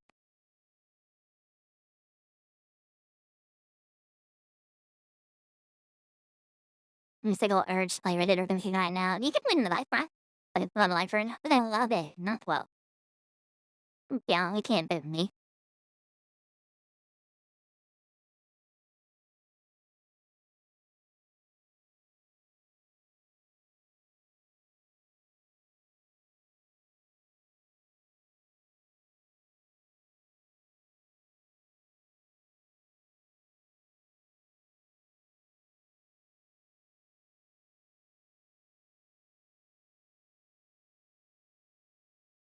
This amount of space. The obvious target was the living seas and its Now, we double playing audio right now? We sure are. Let's see, I'm sorry about that. aquarium, which from its beginning had been met with a lukewarm reception and over the years had become noticeably dilapidated. A plan was proposed to close the living seas and move the pavilion's marine life to Animal Kingdom, where the majority of Disney's animal care facilities already were. A wrench was thrown into this plan when, hey, wait, Nemo, what are you doing outside of the living seas? You're getting ahead of me. So those were the big problems that this big little guy represented. But this character vessel was also the result of some lower stakes issues. Typically, when Disney has an overwhelming success on their hands, they can quickly integrate costumed or face characters into the parks while a permanent attraction is developed. However, Finding Nemo was unique. All of the film's main characters were fish. The titular Nemo is a fish. Fish live in the water. Fish don't have legs. Fish are small. Well, some fish are small. Clownfish are small, and Nemo is smaller than most clownfish. In these ways, Nemo is very unlike a person, and not wanting to repeat another flounder with legs situation, Disney brainstormed new ideas for integrating the Finding Nemo characters into the parks. One of these was a bad idea, using this Nemo-shaped chamber that I now have quite a fondness for, but that a cast member was no doubt suffocating to death inside of. This Nemo was perched on a bed of convincing water bubbles, explaining why he could survive outside of the ocean and on the unforgiving hell that is Florida theme park concrete. Nemo could also flap his fins and move his eyes back and forth. And that's it. That's all he could do. Look left to right, flap his fins, scoot around, burn. Look at him go. Also, while we're here, I wanted to share this diagram of how I think the guy gets in and out of there. See, there's a little ridge here, and I think Nemo's body opens so you can crawl in and drive him around. If you drove Nemo, please email me at idrovenemo@defunctland.com to confirm. Okay, thank you. The rolling Nemo character probably did not come out of Imagineering, and more likely was created by the park's live entertainment division, which was responsible for parades. Imagineering was showing interest in the Finding Nemo characters, and their uniqueness as sea creatures actually benefited a few projects already in development.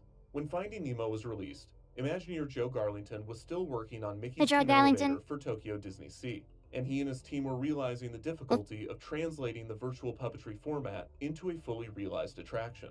It was determined that to achieve a reasonable capacity, 12 to 16 identical interaction rooms would need to be created, each of which would need to be operated by an actor. This I still can't believe that they got Stitch to talk about if he's gay and if there's more than two genders. I can't believe that. People are so weird.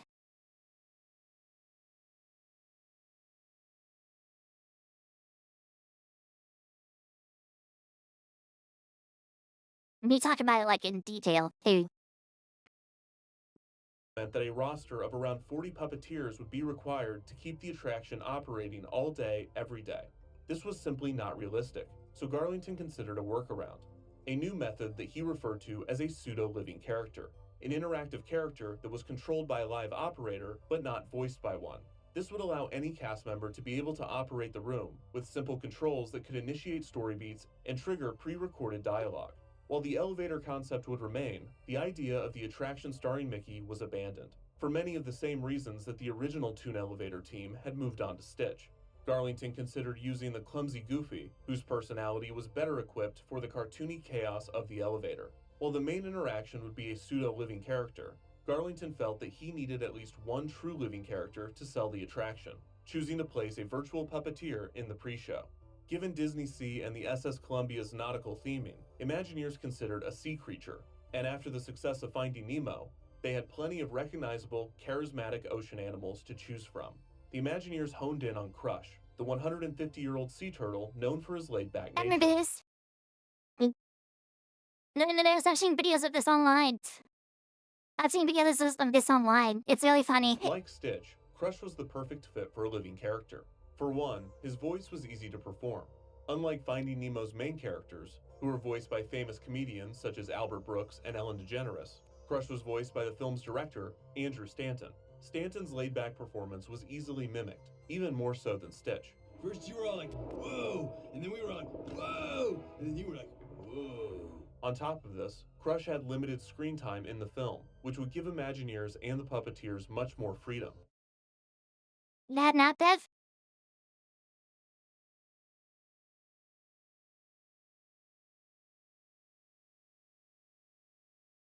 If so, thank you for stopping by. As there was less source material to contradict. Like Stitch, Crush was always moving, doing barrel rolls and flipping, making him appear more alive and active when animated. Finally, Crush's chill attitude allowed him to better control an interaction and shift between topics, as he was not expected to be as attentive and engaged as a character like Mickey. Garlington and his team pitched their living character attraction to the Oriental Land Company, but for whatever reason, management did not greenlight the concept. I get you. Have fun, Dad. Thank you for stopping This by. did not dissuade Garlington from continuing to develop the attraction, particularly the virtual puppetry element with Crush. Luckily, a new avenue for the living character had formed. In late 2003, rumors began to circulate that the Living Seas Pavilion year I was at born. Epcot would receive a retheme to incorporate the characters from Finding Nemo. This type of redressing of existing infrastructure was common for Disney in this period, as the parks dealt with underutilized attraction spaces that Imagineers were given limited budgets to refurbish. Executives hoped that the retheme would increase attendance at the Living Seas and satiate the demand for the Finding Nemo characters. A key part of the refurbishment that would not be a simple overlay would be Garlington's virtual puppetry attraction starring Crush, which was greenlit and given its own theater space. Set to occupy one of the Living Seas lower floor modules, the Imagineers installed a large 8-foot by 16-foot screen, designing it to look like observational glass looking into the aquarium.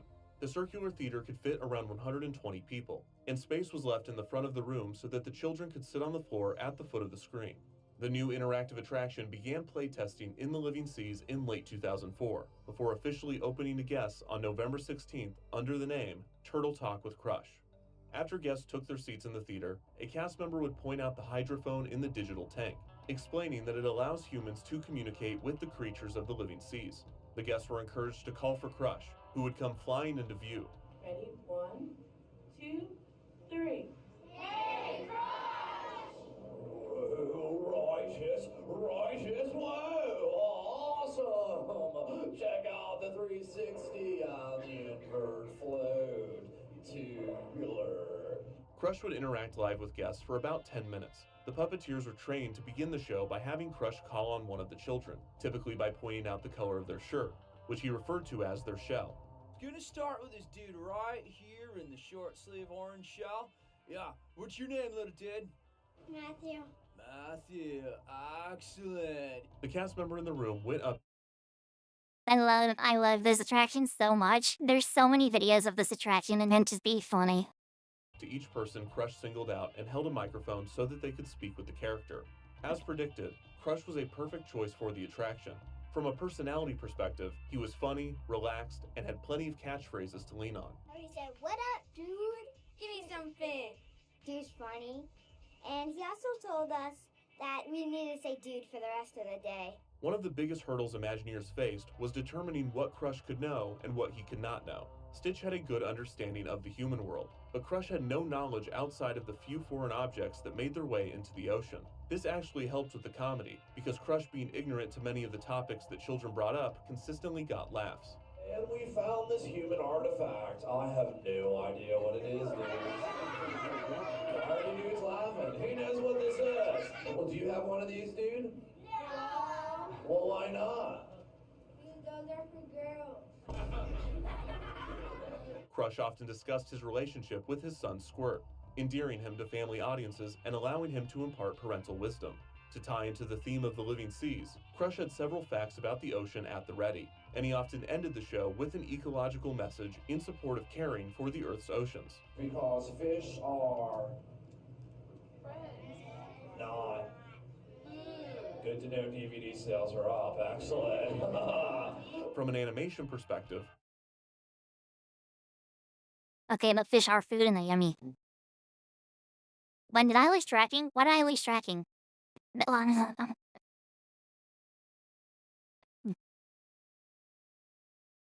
Get you a stereo, I'm gonna bury you to the ground. Fear will keep them in line.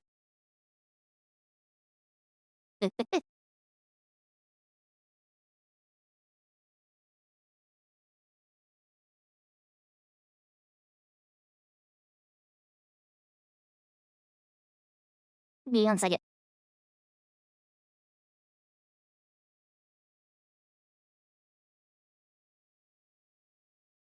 Sneezers. I'm sneezing somewhere.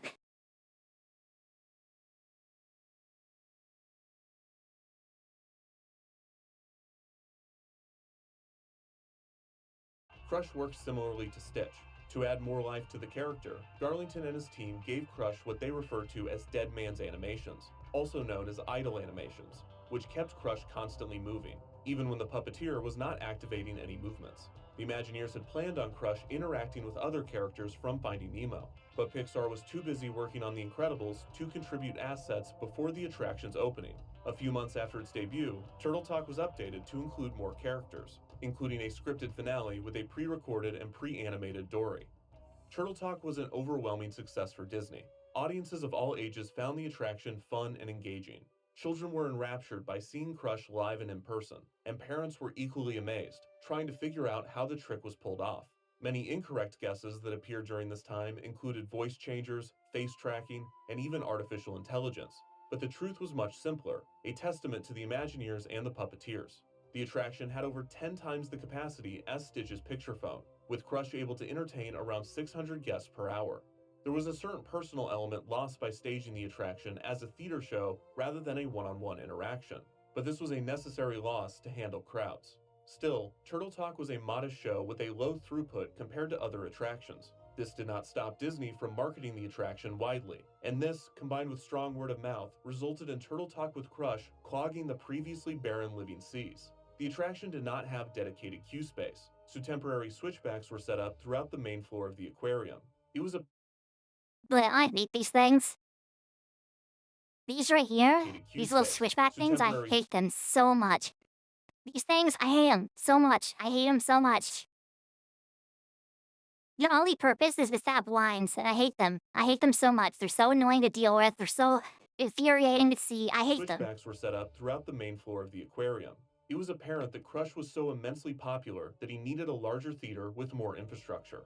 The show soon moved to one of the Living Sea's original pre-show theaters, and guests were routed through one of the pavilion's larger modules, granting it a pre-show corral to help handle the crowds. Turtle Talk's first location was given a few fish tanks, with the original screen remaining in place and displaying a looping animation of an empty tank. Guests felt that Turtle Talk with Crush had captured Disney's quintessential magic at a time when the company was seen as cheap and creatively stagnant. The attraction was unique for a theater-style show, in that each performance was different based on the puppeteer and the guest interactions. This resulted in Turtle Talk having a significantly higher return rate than other theater shows at the parks. And the best part, from Disney's perspective, it was cheap. While Turtle Talk took its fair share of time and money to develop, now that it existed, the cost of building additional shows was nominal, and since many Disney parks were in desperate, immediate need of new attractions, Turtle Talk was well positioned to be cloned.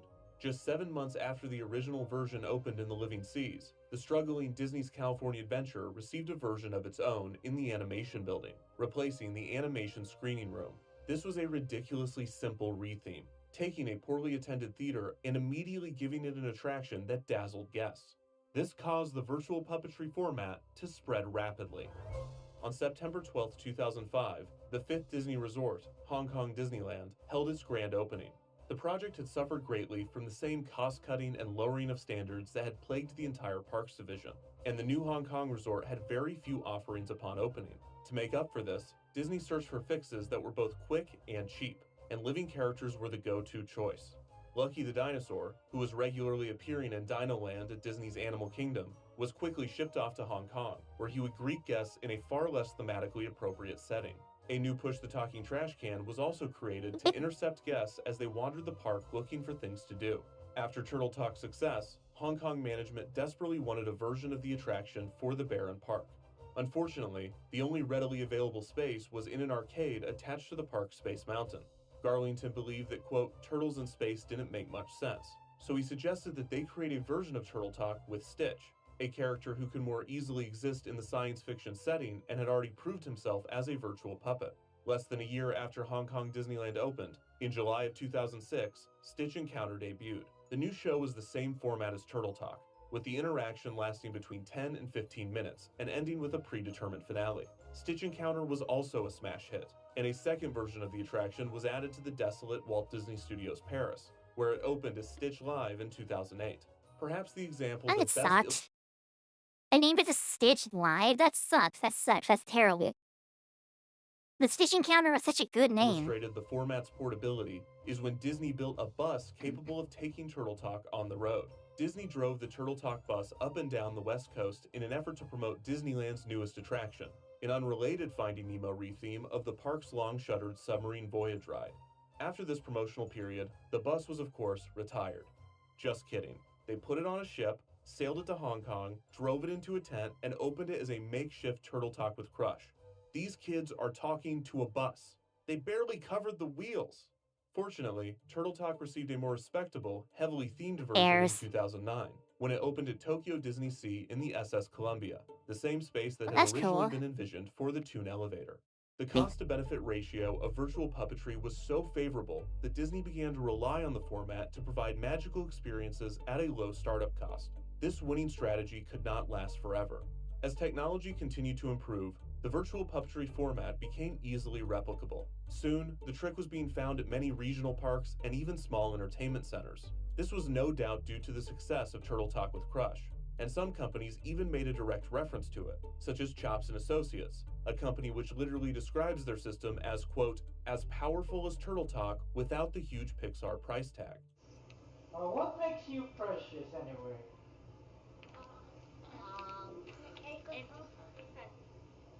What makes you precious? Come on, answer me. Within just a few years, consumer versions of the technology would That be sucks. released, and virtual characters would no longer dazzle audiences in the same way that they had at the time of Turtle Talk's debut. The way around this was to find a new way to amaze guests once again, and one obvious next step was to take the characters off of the screen and bring them into the real world. Imagineering's research and development was already experimenting with this very idea, combining the lessons learned from both the roaming animatronics and the virtual puppetry attractions in the hopes of finding the Living Character Initiative's next big hit.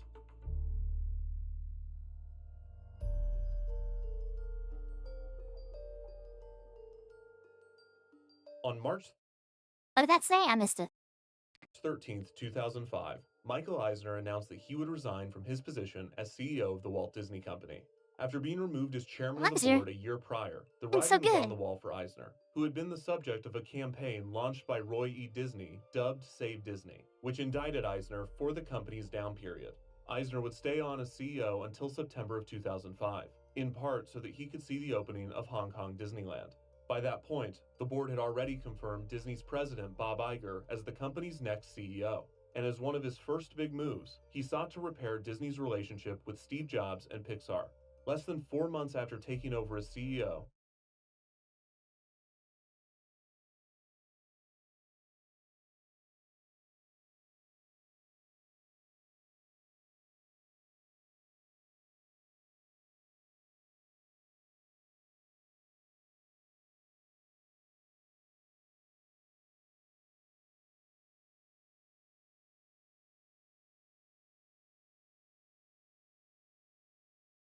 Guys, House Flipper is free. Go get House Flipper, guys. It's free.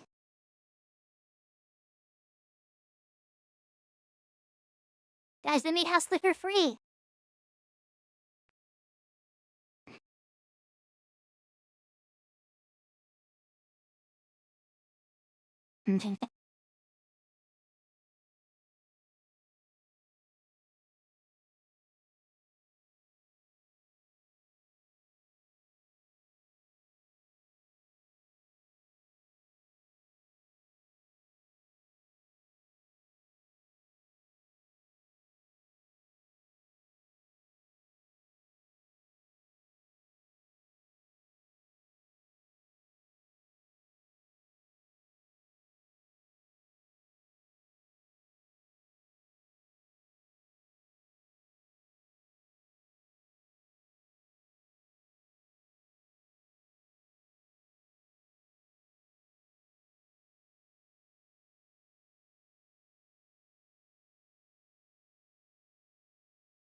Iger announced that Disney had finalized a That deal has to been the acquire Discord now. Pixar, and that Jobs would be joining Disney's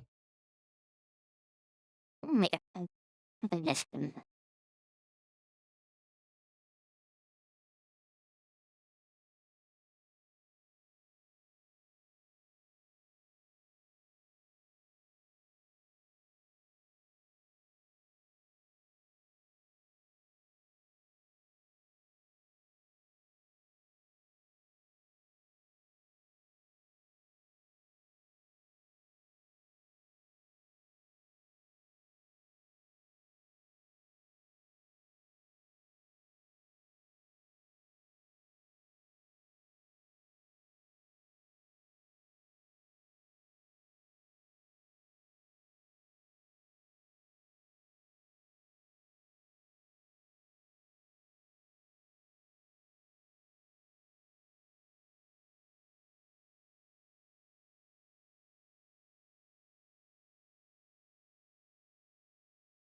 Further than all this already.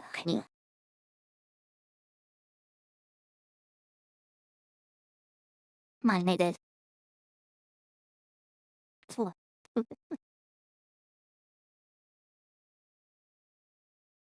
board of directors. Iger's quick move signaled a new era for Disney, one that would abandon Eisner's emotion-driven leadership style in favor of more measured, calculated decision-making. Iger would retain Eisner's general push for technology integration, making it one of the key tenets of the transition. Fortunately for him, the Imagineers were already one step ahead. On January 23, 2006, a new dark ride named Monsters Inc. Mike and Sully to the Rescue opened at Disney's California Adventure. The attraction was a retheme of the disastrous Superstar Limo, a ride that had opened with the park and was seen as a low light of the already poorly received California Adventure. The new Monsters Inc. attraction was one of several attempts to get the park back on track. And while the retheme was not particularly groundbreaking, it did feature one notable addition. At the end of the attraction, the ride cars would briefly stop in front of a new animatronic of the character Roz. Guests were surprised to find that this was not just an animatronic, but it was a living character, capable of briefly interacting with guests. Young man in the first row, make sure you get my good side. This was the first living character since Lucky to not be a virtual puppet, and Roz behaved differently than any living character that had come before her. Roz was operated by I do not know. This is just a super long video if you can't a tell. cast member, but not voiced by one, a technique that Garlington had previously dubbed as a pseudo-living character. Roz had a voice bank of pre-recorded lines of dialogue, each with accompanying animations. These could be activated by cast members in a manner that was akin to operating a soundboard. This limited what Roz could say, but figure animator Ethan Reed recalled that the figure Then read that again. Yeah, number right there. That's more than 2 hours. That's just 4. had over 200 lines, so there was plenty of variance for the short interactions at the end of the ride. Thank you little dickens. Roz did not have a dedicated puppeteer. Instead, she was one of the positions on the attraction's cast member rotation, and the controls worked similar to a POS system. There were top-level menus that, when pressed, would reveal sub-menus to customize each interaction.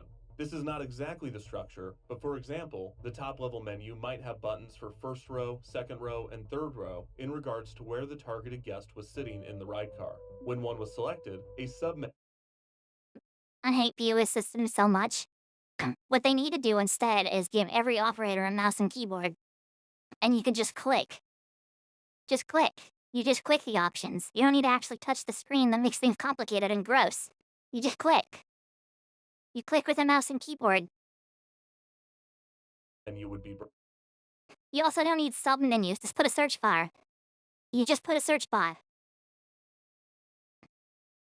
You go, I want this interaction. There it is. Boom. You don't need sub-menus. You don't need a touch screen. You put a search bar and you put a mouse and keyboard. That's what you do. No, I'm not streaming the whole thing. I'm streaming it till I'm done eating that edge stream. Now with options for young girl, adult woman, young boy, adult man. This could then reveal another menu with both specific and generic lines that Roz could say. The Roz living character also utilized a technique referred to as escape lines, or outlines, which were pre-planned ways to get out of an interaction that was going poorly. These escape lines were critical, as the voice bank characters were in a unique position. With a non-verbal creature like Lucky, there was no need to manage the interaction on a verbal level. With the virtual puppets, performers had plenty of flexibility to use their own words to manage the interaction, and with training and experience, they were adept at navigating a variety of situations. Voice bank characters could speak and interact, but the cast members could only trigger the lines that were pre-recorded, so it was important for the Imagineers to plan their escape lines ahead of time. Fortunately, since Roz was a grumpy character, her escape lines did not have to have any air of compassion.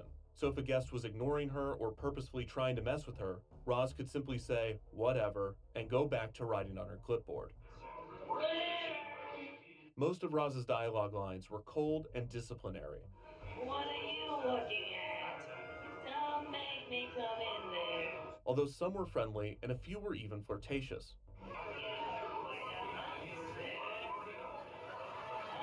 What? According to an ex-CM What? on the Mice chat forums, Roz initially had a few lines that were deemed too mean, such as one where she could call out a guest as looking like her twin sister, which was seen as rude. Are you serious? That's funny. People didn't take that as a joke. Are we so real? That's Especially funny. when CMs directed it at a conventionally unattractive guest. A line calling out Who a bald person was cares? removed to avoid a CM accidentally making fun of someone that had cancer. This was the trade-off with a Dude, are we for real? People are such babies nowadays. Those are antagonistic funny. characters. While maintaining the social contract was much easier, the possibility of legitimately hurting a guest existed, and this needed to be avoided at all costs, especially at a Disney park. 2 years after Roz's debut, a new shooting dark ride named Toy Story Midway Mania opened at the newly renamed Disney's Hollywood Studios. The attraction's queue featured a new living character, an animatronic of Mr. Potato Head that utilized a voice bank soundboard system similar to Roz. Who likes the part where you toss the rings on the little green men? Really? Just one of you? Mr. Potato Head was also notable in that he was a feat of animatronics, capable of removing and replacing his ear. Eating dinner. This was another milestone in the progression of the technology, and the figure showcased how sophisticated animatronics were becoming. In late 2006, rumors began to circulate that a new entry in the Living Character Initiative was being tested, featuring characters from the Muppets. Disney had finally acquired the characters from the Jim Henson Company in 2004, one of Eisner's last significant moves as CEO. The new entry into the Living Character Initiative was the first free-roaming animatronics display since Lucky the Dinosaur had debuted 3 years prior. Instead of walking on legs like the Big Dino, or walking with assistance like Lucky, the new living character, or more accurately, living characters, did not walk around, but rather rolled around on what was considered the future of transportation in 2006, a Segway. The interaction depicted the scientist Bunsen Honeydew and his assistant Beaker, who were in charge of Muppet Labs, a segment that had originated on The Muppet Show, known for its poorly run experiments that often resulted in Beaker getting injured in a cartoonish fashion. The new roaming animatronics would replicate their signature style of experiments with the new Muppet Mobile Lab, a vehicle packed full of gags. The lab could shoot confetti, blow smoke, shine lights, flip through a text display, and even inflate Beaker's nose. Both Bunsen and Beaker had a very convincing range of motion, helped by the fact that they were originally puppets, so the animatronics only needed to replicate the range of motion of a human's arm rather than an entire body. Orlando Sentinel writer Scott Powers pointed out that the characters had, quote, no strings, no hands inside the puppets, no one hidden inside the tiny vehicle, no one in sight with microphones or remote controls. While this quote is correct in that there was a significant advancement made with Muppet Mobile Lab, any implication that the interaction was autonomous was inaccurate. There was no one in sight with microphones or remote controls, because the major advantage that Muppet Mobile Lab had over its predecessors was that it allowed the puppeteer to be located a significant distance away from the interaction. The lab had onboard cameras and microphones that allowed the puppeteer to read its environment, and the performer would monitor these as they voiced Bunsen live, drove the lab around, and triggered effects. Bruce Vaughan, who had in the time since Lucky's debut become chief creative executive of Walt Disney Imagineering, said, quote, this is an incredibly compelling and powerful way to experience the characters. They are fully aware of the people in their presence and can call you by name.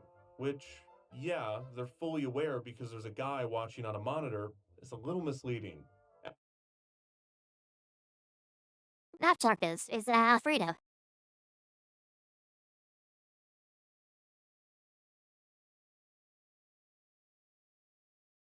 It's really good. As was standard with living characters, Bunsen and Beaker were safe Muppets to choose. Bunsen's voice was easy to do, and since the character was less popular, it was not obvious to guess when it was slightly off. Bunsen and Beaker were also clumsy characters, closer to the personality of Goofy, while a choice like Kermit the Frog came with many of the same issues as Mickey, in that the voice is more recognizable and difficult to do, and that he would be expected to have some level of emotional intimacy.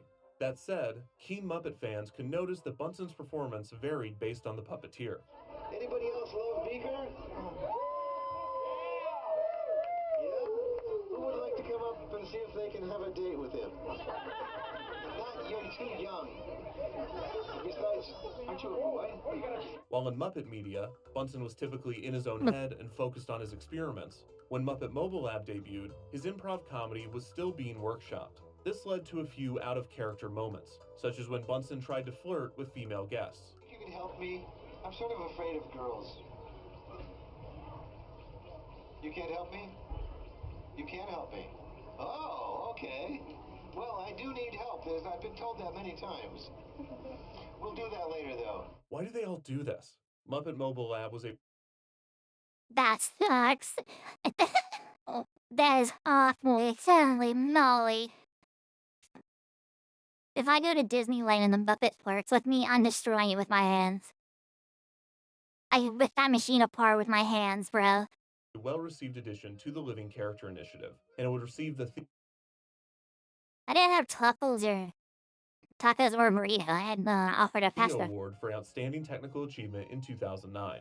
In this period, living characters were being introduced to the parks at a rapid pace. In 2008, the Rendezvous de Stars restaurant at the still struggling Walt Disney Studios Park unveiled a new living character experience.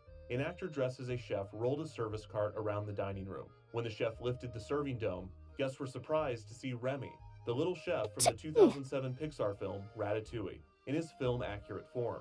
This little animatronic Remy wore a tiny chef's hat and held a small piece of cheese. Remy was touted as the smallest animatronic ever created, and he wasn't capable of much. He could move his body left to right and nod, and his platform could be rotated 360 degrees by the chef, a feature designed to prove to guests that he was not merely a puppet. Remy could also dance, sort of, and he could produce little squeaks. While he cannot blink or move his mouth, the animatronic was small enough that this was not necessary to pull off the illusion of life.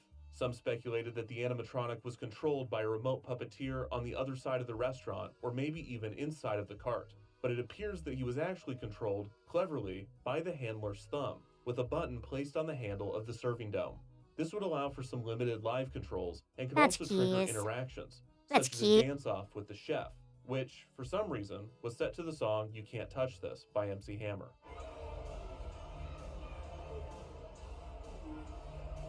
That's really cute. I really like that. The Remy animatronic was small and practical enough to become the first living character animatronic to receive a clone. The second Remy began appearing in Epcot's France Pavilion, where he would meet guests at the Chefs de France restaurant beginning in March of 2009. The Disney press release stated that, quote, the 40-minute experience provide guests an up-close encounter with the Ratatouille star as he laughs, sniffles, and even flirts with his new friends. Why are they all like this? Yeah, let me do that. Where do you live? Also in 2008, another living character based on a Pixar film was created, the adorable robot Oh, WALL-E. The Wally! WALL-E animatronic. I love Wally. Dude, I go crazy for Wally, bro. I love Wally. The movie's so cute. I love was a it. detailed and expressive living character, and he was built close to movie scale, with the animatronic being a bit larger than the character appeared in the film. Since Wally's mobility came from his pair of tracked treads, the animatronic could navigate spaces quite easily. This Wall-E also had several canned animations that conveyed emotions such as shyness and confusion. Continuing the trend of Pixar-based living characters, in 2009, an animatronic of Luxo Jr., Pixar's mascot, began hopping out at Disney's Hollywood studios. Luxo Jr. would emerge from behind a pair of window shutters, hop out, and look around at the guests below. And that's all it did. Never mind, that's goated. Okay, we need to stop here and discuss something. Something that you might already be thinking, and something that I've been grappling with for quite a while now. What exactly is a living character? Now this might be because I've said it so many times that it has lost all meaning. but the term living character seems to lack a clear definition. We can all agree that there are a few characters that are indisputable official members of the Living Character Initiative, based solely on how consistent Disney has been with labeling them as such. Lucky the Dinosaur and Crush and Turtle Talk are both living characters, full stop. But neither were the first living character. So who was? Most Imagineers and Disney press releases claim that the Living Character Initiative began in 2002 with Voicing very different living characters. Stitch's picture phone, Very, which very makes different. sense. The experience made it into the parks, and it was an award-winning attraction. But then, the 2010 official Walt Disney Imagineering book cites the debut of Mickey's Toon Elevator as the, quote, day the Living Characters Initiative was born. Wait, is it the Living Character Initiative or the Living Characters Initiative? Whatever, it doesn't matter. Okay, so if Lucky the Dinosaur is a living character, and the Big Dino was his direct predecessor, and the Big Dino project preceded Mickey's Toon Elevator by at least a year, why would the Big Dino not be considered the first living character? Does it not count because it never made it into the parks? Mickey's Toon Elevator never made it into the parks. Is it because the Big Dino was never completed? Is that the differentiating factor? LA Times contributor Kimi Yoshino offered an alternative goal of the initiative when discussing Muppet Mobile Lab, saying, quote, the portable wireless technology allows Disney to bring to life non-traditional characters. Most of the Muppets, for example, are too small to be portrayed by a human in costume. Maybe the defining factor of living characters is using technology to allow for non-humanoid characters to appear in their accurate size and form. This is certainly true of Muppet Mobile Lab, Roz, and Remy. It's also true of the virtual puppets, like Crush and Stitch. Luxo Jr. and Wally are bigger than they appear on screen, and Mr. Potato Head is huge, but remember, we're supposed to be the size of toys in that attraction, so maybe his size is accurate. The real problem with this definition is that Lucky isn't based on an existing character. He's not even a specific species of dinosaur. Additionally, if the definition was simply using technology to represent characters in their accurate form, wouldn't most Disney animatronics be considered living characters then? Like Mickey from the Mickey Mouse Revue. That's Mickey close to his cartoon accurate size. Much more so than the walk-around costume. Sure, his face is messed up and long and ugly and weird, but it's close. This obviously isn't a living character though. It's bolted to the ground in a show. So is the definition of a living character a non-costumed or face character that roams the parks? No, that doesn't account for Turtle Talk with Crush or Stitch's picture phone. I guess they roam the screen? What about Mr. Potato Head or Roz? They're bolted to the ground, and Roz is even an animatronic in a ride. So is interactivity a requirement to be a living character? This makes sense for most of them. It also explains why Monsters, Inc. Laugh Floor, a theater show with virtual puppetry segments, was named as part of the Living Character Initiative when it debuted in 2007, although it is far less of a character encounter than Turtle Talk, and all of the puppeteered characters were original characters not seen in the film. Interactivity certainly makes the most sense as a prerequisite, but is it really fair to call Remy interactive? He just shrugs and wiggles and dances. Worse, Luxo Jr. has no interactive elements. He just hops out and looks around. I'm 99% sure he's pre-programmed. Why is he labeled a living character? Maybe the definition of a living character is just a guy hitting on you from a distance using technology. In that case, why isn't Instagram a living character? That's really funny. Anyone? Anyone? Anyone? Anyone? Anyone? Anyone? Anyone? Anyone? To make things more confusing, That's when really Lucky funny. debuted and the Living Characters Initiative was officially made public, Richard Barrier of the Orlando Sentinel cited two other projects as living characters. The first is Pal Mickey, an interactive plush of Mickey Mouse. The latest marvel from the Dreammakers at Disney is becoming the talk of the parks, literally. This is Pal Mickey. Hiya, pal. The name's Mickey. The toy was a smart device that used infrared technology to allow the doll to deliver location-based and real-time information about the park. I haven't mentioned this until now because it's a doll, but apparently it's part of the Living Characters Initiative. The other supposed living character cited here was a roaming animatronic That's kind of cool. of the raccoon Miko from the film Pocahontas. The animatronic had a limited run in a Pocahontas show at Disney's California Adventure. In a different Pocahontas show, Miko was portrayed by a real raccoon, which is kind of the most That's living cool. a character can get if you think about it. I mean, it's not just a raccoon at the zoo, it's a raccoon portraying the character Miko. Why is this not a living character? Is it because humans did not make this raccoon? Have humans really ever made anything? Or if you prefer, humans made this raccoon hop on this log and pretend to be a character from a movie it's never seen? I'm just saying, I think Raccoon Miko's on the board. And since we're considering candidates, what about my boy Nemo? Why is he not a living character? Because there's a guy in there? There's a guy in Lucky, or at least the flower cart, so why not Nemo? Is it because he's huge? Really? Wow, okay. In 2006, Imagineering began playtesting a multimedia scavenger hunt throughout Epcot themed to the Disney Channel animated series Kim Possible. This experience had families navigate Epcot's international pavilions, using specially programmed cell phones to complete challenges, which along the way triggered physical effects and simple animatronics. During playtesting, the experience featured an interactive animatronic tin soldier, which was puppeteered and voiced live. Read those 3 things back to me, so I know you've got them memorized. Find the seeds. No, that's not it. When the experience officially opened as Kim Possible World Showcase Adventure in 2009, this interactive element was removed and the tin soldier was given a short, pre-programmed bit. Despite this, the entire adventure was still branded as part of the Living Character Initiative. So was this because a living character was originally planned as part of the project, or is it because the simple interactive elements are enough to qualify it as a living character experience? It seems that any single definition of living characters is unsatisfactory, either because it is so broad that it encompasses too many meet and greets and animatronics, or it is so specific that it eliminates characters already confirmed as part of the initiative. It seems that the Living Character Initiative is more of a feeling than a strict category. Bruce Vaughn explained that, quote, "The goal is to bring our characters to life in new and unique ways for our guests," which is a very general yet solid definition. He then immediately continued by saying, quote, "Not to replace what we have, but to have certain characters come out in different forms in the space outside of the attractions," which would eliminate half of the characters, including Crush and Roz and Mr. Potato Head. But the first part was good, bringing characters to life in new and unique ways. Anyone? Anyone? Anyone? Anyone? Anyone? This lines up with Imagineer Holger Ermler's definition. He said, quote, I "By know. combining technologies, our Living Character Initiative creates new levels of guest interaction and brings characters to life like never before." Vice President of Creative for Imagineering, Don Whitten, said, quote, "Take Abe Lincoln. How often do you see Abe sit down and talk? We've now taken that one step further. We're trying to get the guests close to characters in different ways." While these definitions do encompass most, if not all, of the living characters, they do come with a state of impermanence. If living characters are next generation experiences that bring characters to life like never before, then each edition Echoes died. Oh, I realized in this chapter.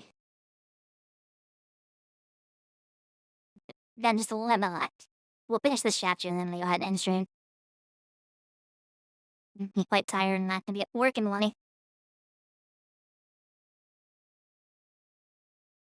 must be moving forward in some way. This is true of Lucky, which was certainly an advancement from a stationary animatronic or other roaming robots such as Giro and Gyro. Muppet Mobile Lab was definitely a step up from Lucky by removing the handler and distancing the puppeteer. Crush, and subsequently Monsters Inc. Laugh Floor, expanded how many people could participate in, or at least view, a living character interaction. Roz and Mr. Potato Head allowed for any CM to control the experience. Remy had a new disguise control system, but after a while, the unique elements can't break away from the obvious pattern. Mickey's Toon Elevator, virtual puppet. Stitch's Picture Phone, virtual puppet. Lucky the Dinosaur, animatronic puppet. Turtle Talk with Crush, puppet. Muppet Mobile Lab, puppet. Roz and Mr. Potato Head, soundboard puppets. Remy, Wally, Monsters Inc. Laugh Floor, My Boy Nemo, all puppets. And there's nothing wrong with that. Trust me, I love puppets. But if the goal is ever-evolving character interactions, always the next generation of experiences, then there are only so many ways that you can disguise a puppeteer. Throughout the decade of experiments in the format, there might not have always been a clear definition of living characters, but there is an inevitable one. Once you have explored all avenues of scripting and puppeteering, the next realm is pretty obvious. An impending definition of living characters that has been implied by Imagineers for years, but has seldom been said explicitly. Of those rare explanations, none was as simply put as when Eric Hazeltine was the head of R&D. He explained that the Big Dino was, quote, "a testbed that put us on a roadmap toward intelligent, self-directed characters. We want them to be able to move around, react, learn, and behave on their own. This was the goal, the end of the line. The true Living Character Initiative was just beginning." One night, they're gonna get robots. There, I think that's a good place to stop.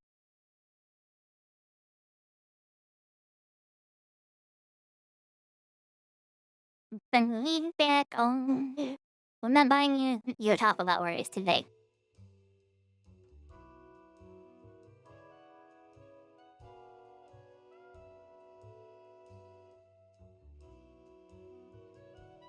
And yes, I hope y'all enjoyed. I hope y'all had fun. I'm man.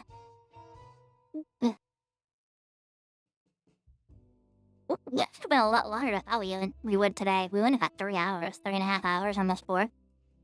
I had a lot of fun, actually. Kind of just yapping, hanging out. I should be able to go longer tomorrow, because I don't have work Sunday. But now I must end, unfortunately. Make sure you guys are in the Discord. Work. Yeah, make sure you're in the Discord. What about this one? Does this work? Does that one work? That one works too. If you're in the Discord, make sure you check out the thingies, the monetization those things. Yeah, I'm gonna go put me to bed. I'm quite tired. But yes, I'm very sleepy. I hope you enjoyed. I hope you had fun and stuff like that.